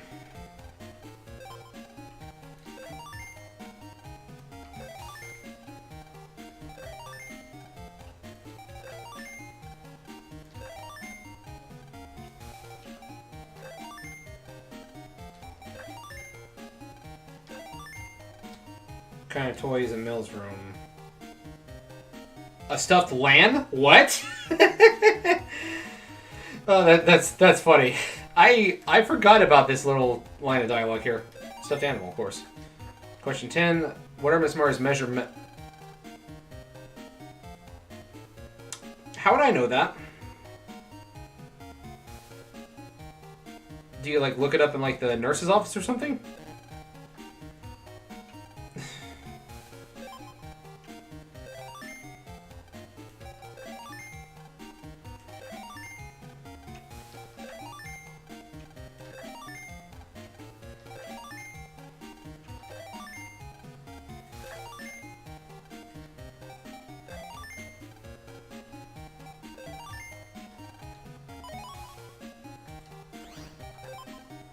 No, I think I needed that one anyway.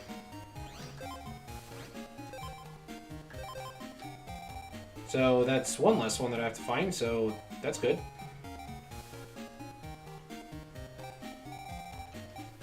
Kind of useless chip, but, yeah, there we go. Miss Yuri tells you. Whoops.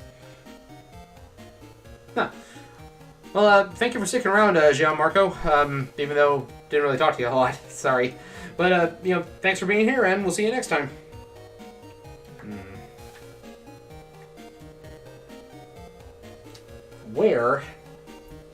Where's the trade for the hero sword?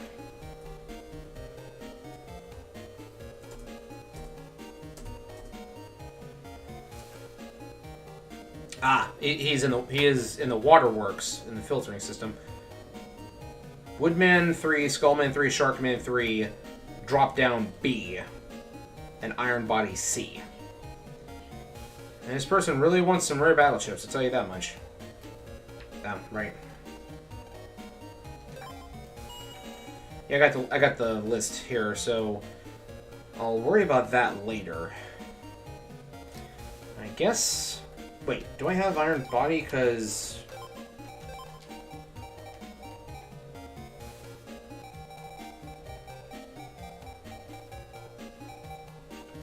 I don't think I do.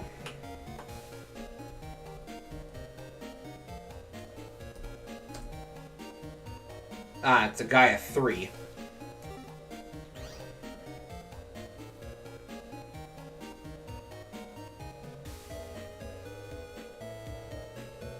Yeah, it's to get Iron Body C, it has to be a Gaia 3. And Gaia 3s can only be found in Internet Area 16. That's like the deepest part of the net. That's like where base hangs out. Alright, well, I do believe I've done all I can in the overworld. I think I'm going to want a map for this part. Let me see here.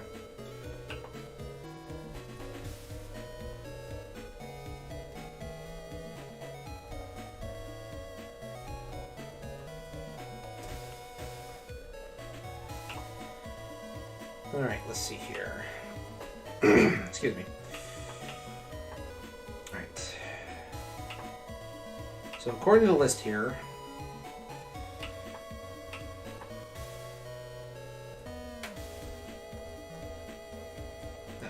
let's go ahead and erase Rats on the 3 from the list because I don't need that anymore.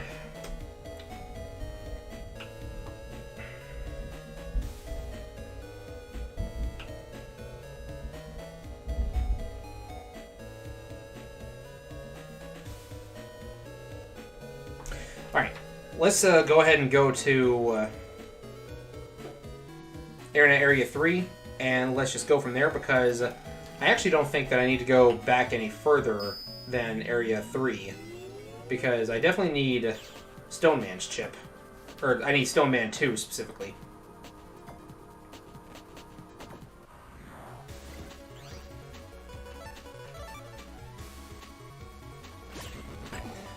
Changes to MegaMan 2 are pretty interesting, like Quick Boomerang, his jab, and his knuckle is his final smash.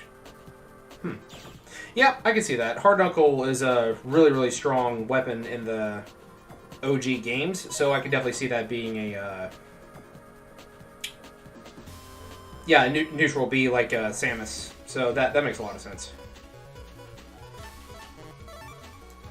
Oh, hey, Gavin. Glad you could join us. Yeah, I'm probably only going to be on for about another 20 minutes or so. As you can probably tell by the title, we're just going around gathering all of the battle chips for Postgame here.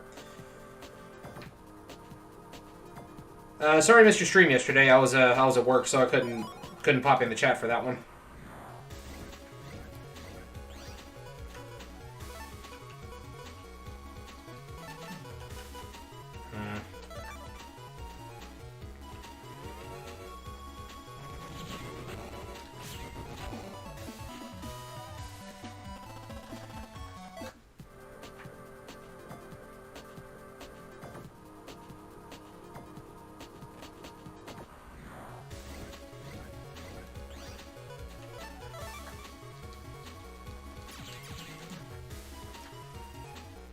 I want to know why that guy wants, like, all of these battle chips for Hero Sword B. It's like, I know from a game standpoint, it's a thing of that's like a really rare chip for one of the best combo moves in the game.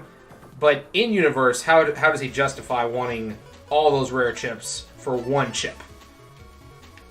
Probably because there's only, like, 2 Hero Swords in the entire game. But still.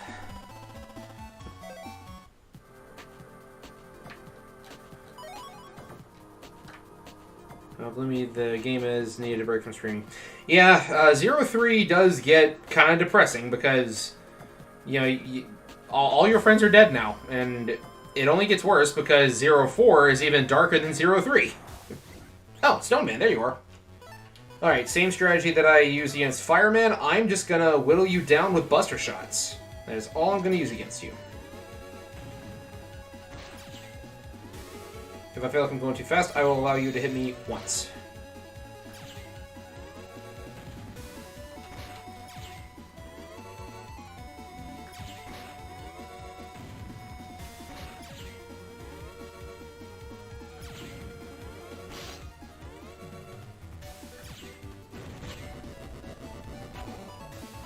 Stoneman 2, please. No. Yeah, I'd say the Zero Collection's worth it. That Thunder doesn't sound good.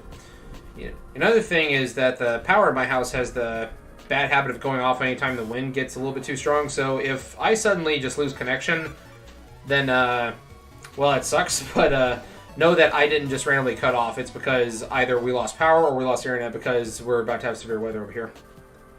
Just find the rare chip trade for one strong chip is... No, I'm not going to give you the chip.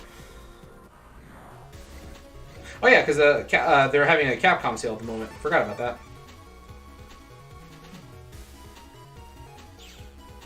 Well, at least I don't think that one is quite as outlandish as the anti-damage trade in Battle Network 2. You go talk to that kid on the plane, and he's like, yeah, I'll give you anti-damage S, which is needed for Bodyguard, if you give me Shadow Man 1, 2, and 3. And I'm like, kid, how do you know who Shadow Man is? Like, why are you asking for these Navi chips that you can only get from the Undernet, mind you? Because that's where Shadow Man's ghost hangs out. You can only get him from there. And he's also a Gospel Navi, so how do you know about this? Okay, yeah, I've already got everything I need from him. I think I have... Yeah, I already have him canon as well. But,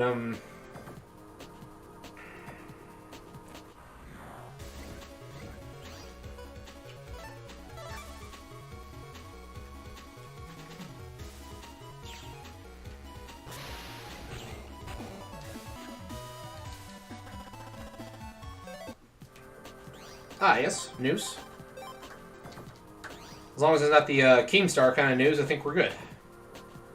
Ain't about that drama alert. Just a little joke there. Don't take it too seriously. I know you're here somewhere, Stone Man. Quit hiding.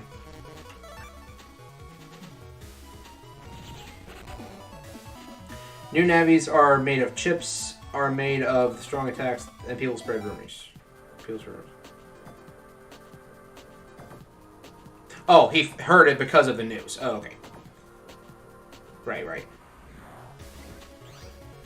Gospel agent or... he's a gospel agent. He's a gospel agent that would be involved with Battle Network 2 or Doc's operator. No, seriously. I want to know more about Doc. Like, seriously. I probably shouldn't have included... Well... I maybe not should have. I shouldn't have included that ramble I had in the iceberg about who I thought Doc was, but he wasn't. But it's like, because when I was a kid, I was so sure that was him, but I had to double check that that Navi following you in Battle Network 3 is not Doc. It's actually probably Cossack's Navi, even though we don't ever get confirmation in the English version at least. But I want to know what was up with Doc. Like, weirds me out a little bit. I get this back before they had like different sprites for the Undernet Navis, like, yeah, the heal Navis, and then you got, in Battle Network 4, there's, like, you got the pink ones and the black ones. In Battle Network 1 and 2, it's, like, all of the,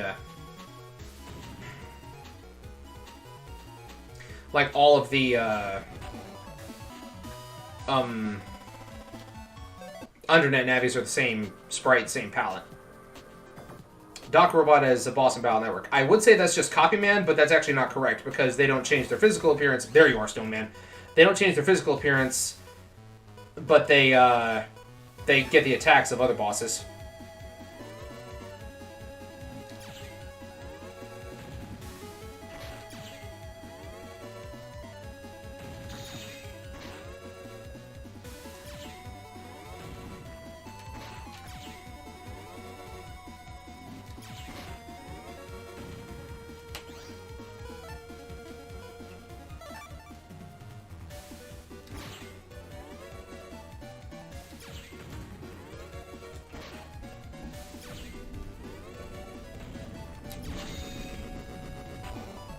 I think I went a little too fast. Yeah. Didn't even get Zenny for that, just S-ranked him with a Buster. Yeah, I still want to know who that Navi is, too. Like, so many unanswered questions that... Like, I don't even think we saw them on wikis anywhere. Like, there's not an entry for them. No one's talked to the developers about them. And I'm just like, who are some of these random people that are, like... They seem so important.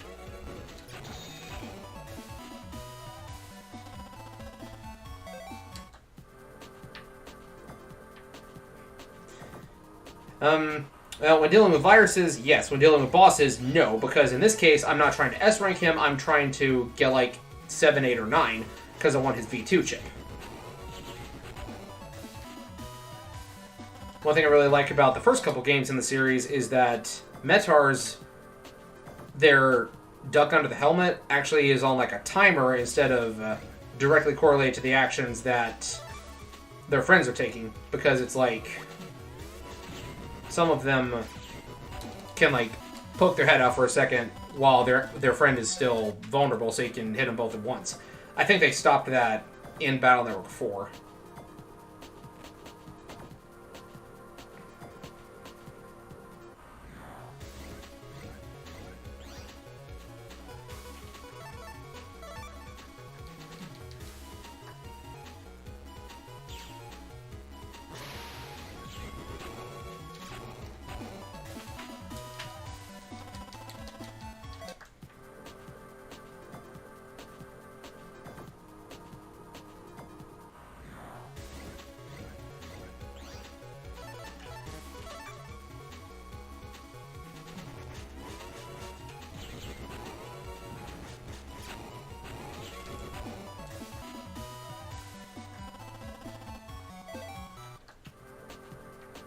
Oh yeah, they finally got around to releasing a patch for the Legacy Collection. Yeah, I intend to play Battle Network 6 on that after I finish writing my script for my mental recap of that game. I am up through the... Let's see, where am I at? The Skytown scenario. I think I just finished writing the Element Man part. Nobody spoiled anything for Battle Network 6 for me again because I'm trying to remember all this over time. I know I've already got a bunch wrong, because I can't always remember where everything goes, but that's where I'm at in the story. So I think story-wise, I'm about 50% through the game, if not a little bit more. And then Battle Network 6's post-game actually isn't going to be as wordy as some of the others are, because it's mostly just a lot of go here, do this, as opposed to do this super specific thing and then do this runaround kind of deal.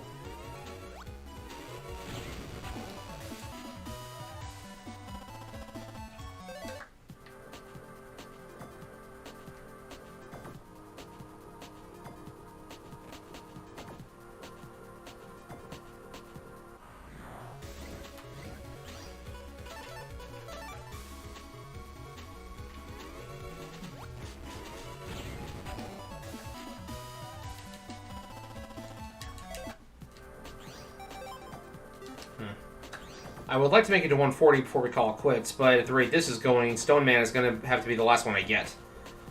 Because we're this close to the 2-hour mark, I am not leaving until I get Stone Man V2.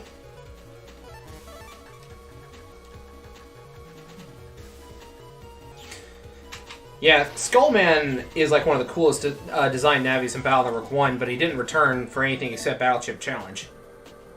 Also, are we just going to ignore the fact that Papyrus from Undertale is literally Skullman EXE?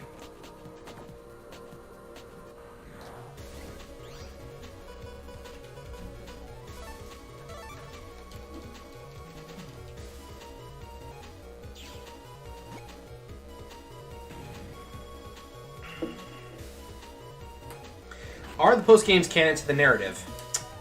That depends on what angle you want to come at it from. Me personally, I say no, except for Battle Network 6, simply because... Because if they are, then it opens up too many plot holes. For example, MegaMan meeting Base in Battle Network 2, let alone Battle Network 1, then he should have some reaction when Base shows up in Battle Network 3. But there is none. He meets Napalm Man in Battle Network 2, and yet doesn't recognize him in Battle Network 5. I get the Team Colonel is the more canon of the two in that case, but it's things like that. I don't think the post-game is necessarily canon to the actual narrative. Otherwise, Mega Man is king of the Undernet because he defeated Serenade in single combat, and therefore we should be like a ruler of the Undernet and be able to like do whatever we want pretty much. Now, back before Battle Network 4 came out, when 3 was supposed to be the final, I would say 3's post-game could be considered canon. But just based on how kind of sketchy it is, there you are. I'm going to say that it's probably not.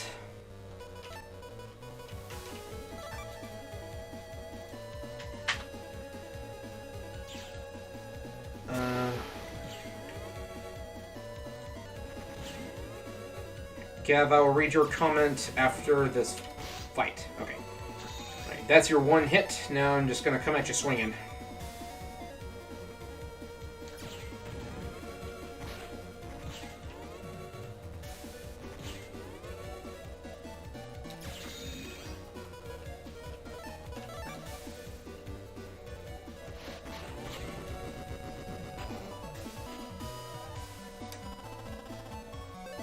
Blast. Well, good to stock my folder with. Alright. Alright. Let's see. Alright, Gutsman, where are you at? Get out of here.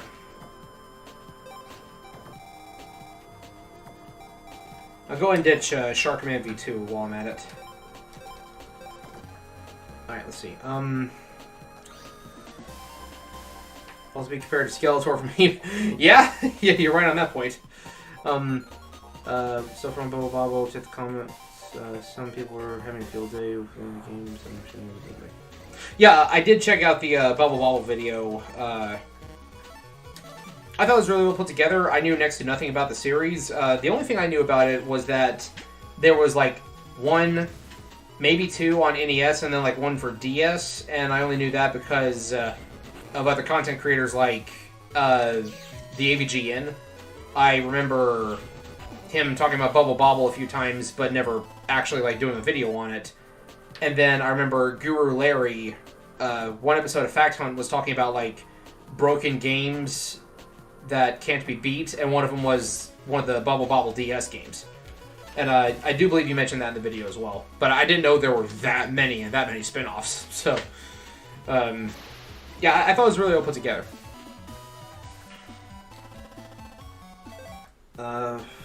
Fighting game community event in Las Vegas called EVO 2004. Yeah, EVO's been going for a good while. I actually heard that they had a Battle Network 6 there.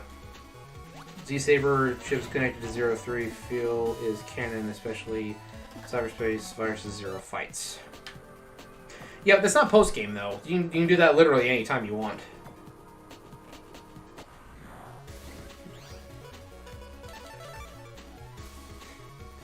Anytime I hear that sound effect, it always makes me think of the Fabulous Secret Powers video, you know?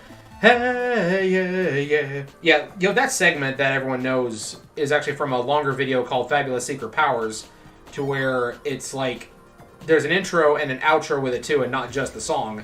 But just the song has like tens of millions of views, while the actual video may not even have like 1 million views. Yeah, Pick Angel. You never heard the He-Man video? It's it's He-Man dubbing over the song "What's Up" by Four Non-Blondes, and then there's one part where Skeletor just goes meow. That's where it's from. That's the reference here.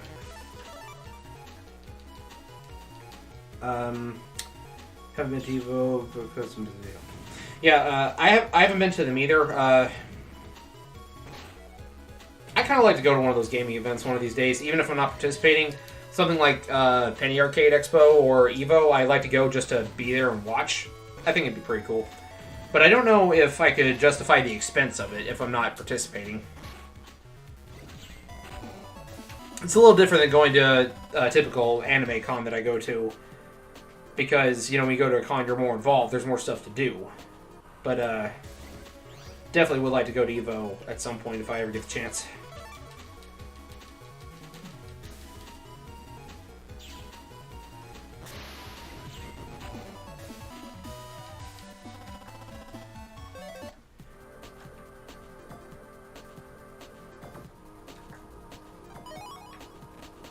I thought I grabbed these mystery data already. Did they reset when I left the area?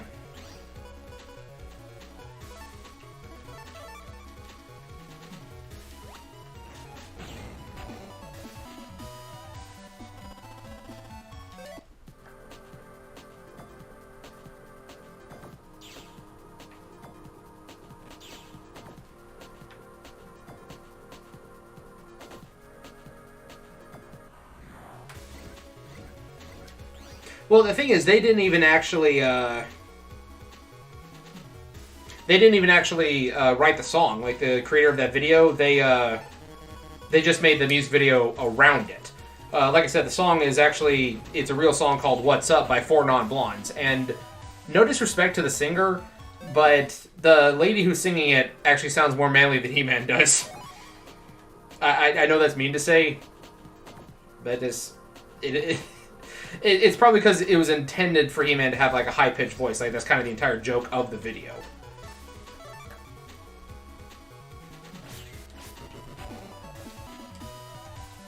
North on the 19th. Alright, that's gonna be pretty cool. I'll try to check that one out if I'm not at work. Yeah, I work a lot. I'm trying to get to the point where I don't have to work typical service, like customer service job anymore. Gav, you weren't in the stream when I mentioned this earlier, but I got yeah, the song is a very enjoyable listen. You weren't in the stream when I mentioned it earlier, but I got myself a copy of Photoshop and Adobe Premiere, so I'm hoping to increase the quality of my videos here soon. You know, as soon as they come in. Yeah, that seems a bit more accurate.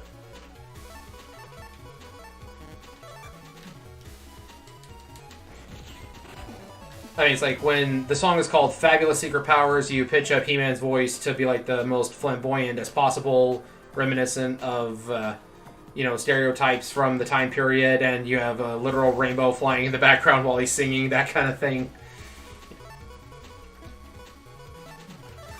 Yeah, I got the bundle that had Photoshop with it because, in addition to using it for videos, I'm actually trying to find a job locally as a photographer. Like, I don't know if I ever mentioned this to you or on stream, but because I collect a lot of cameras, collect a lot of cameras is not the word I should have used for that, but because I have several cameras and I've had them for various reasons in different time periods, I'm a hobbyist photographer, and I would like to turn that into a job if I can. I've done a few freelance photo shoots, you know, like weddings for friends and acquaintances, things like that, and a lot of the local jobs that are asking for photographers, they require experience in Photoshop, and I just haven't had access to that tool until recently. I actually didn't even know that, I didn't know you could buy Photoshop and not have to pay a subscription service for it. I didn't know that was an option at this point. I don't have like it's not like the most updated version, but it's good enough for what I'm going to need to do for now, and I got a friend who also does photography who can show me how to use it. So he already agreed. I'm just gonna have to grab him and, you know, kidnap him for like an afternoon and be like, here, show me how to do this.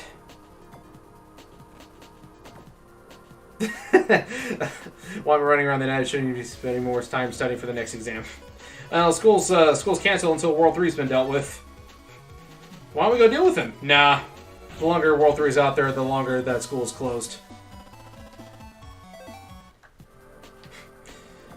Yeah, when you watch music videos of songs that you've only listened to, sometimes your entire perspective changes. Like, the song Separate Ways by Journey. I absolutely love that song.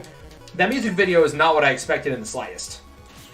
Same can be said for the song The Middle by Jimmy Eat World, or Rah Rah Rasputin by Boney M. All of them great songs. I just wasn't expecting the music videos to be like that. I can't exactly say what I was expecting for most of them, but it's like, you know, when you have a mental image and then reality is like completely different. Well, I guess for Separate Ways, I imagine it being a lot more grand, and I imagine there being more to it instead of them just kind of singing into the camera, I suppose.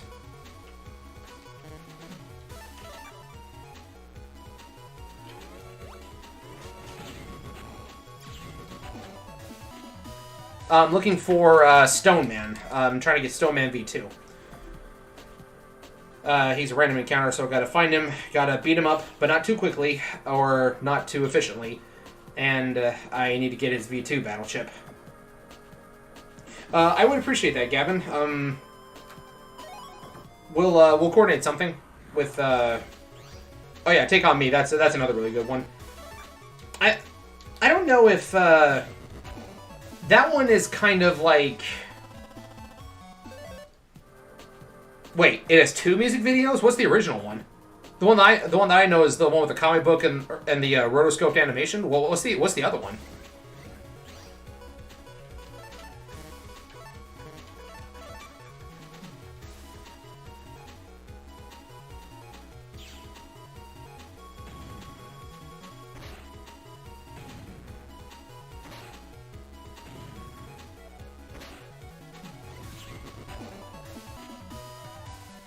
I need to see if I can find some more area grab S and chain those together. Or, well, it's called Steel in this game.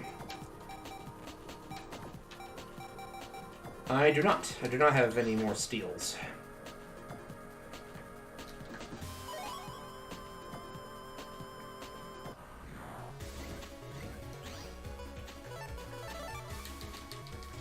Yeah, as soon as I get Stoneman V2, that's where we're gonna call it quits. I got the rest of my... I guess the rest of my route is what I would call it, planned out, and then we'll run from there after I get Stoneman V2, but that'll have to wait till next time. The original is empty church building, singing right into the camera, lights past them every now and then. That doesn't sound fun. That's not at all what I imagine with that song.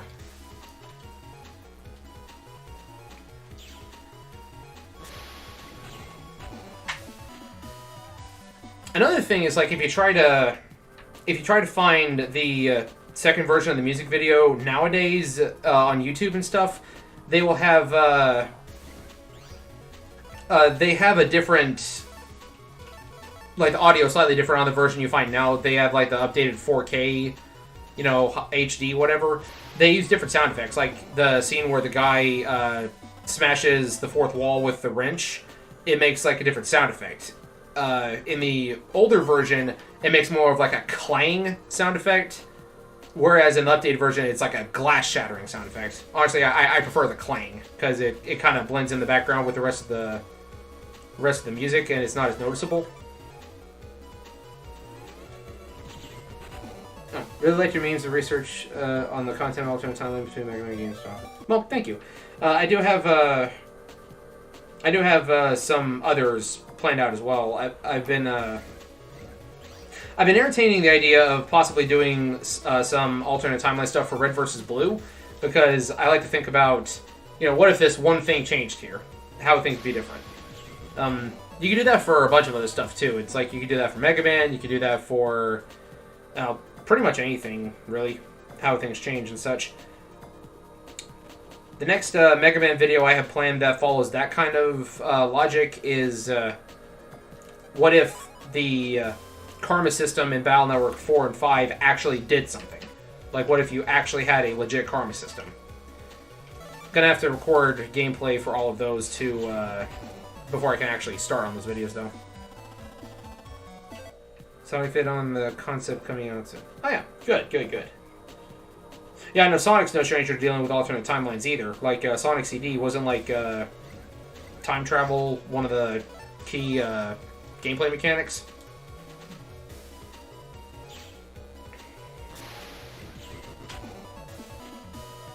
What if MegaMan actually shot Wily?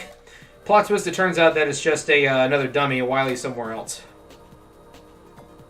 Part 3 of the MegaMan perspective coming out. Yes! Good! Good. I'm ready for that. I am really ready for that.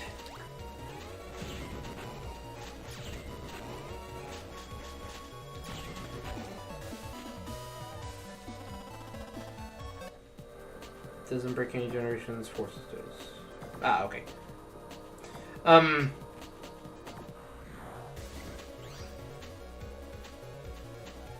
Would it be similar to Fallout? I actually haven't played Fallout, but I actually did plan to give it like a your actions have consequences kind of thing. So it's like, just to give you a basic idea, if in Battle Network 4 you decide to use dark chips, what if others around you reacted to that? What if people, like the officials and such, were noticing, hey, MegaMan is using dark chips. You know, he's becoming evil. And, like, that would alter some dialogue in the game, and your interactions would be different. MegaMan would be more cruel. And because he's linked to Land through Hub.Bat, maybe Land would start to become a dark human. That kind of thing. But that's going to be,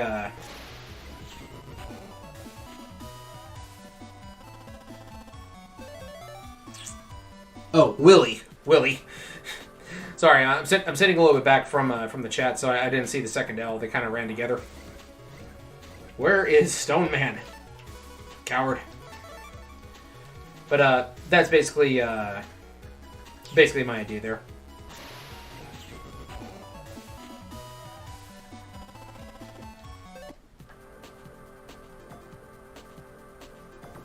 What if Wily got proper credit? How does that change the timeline?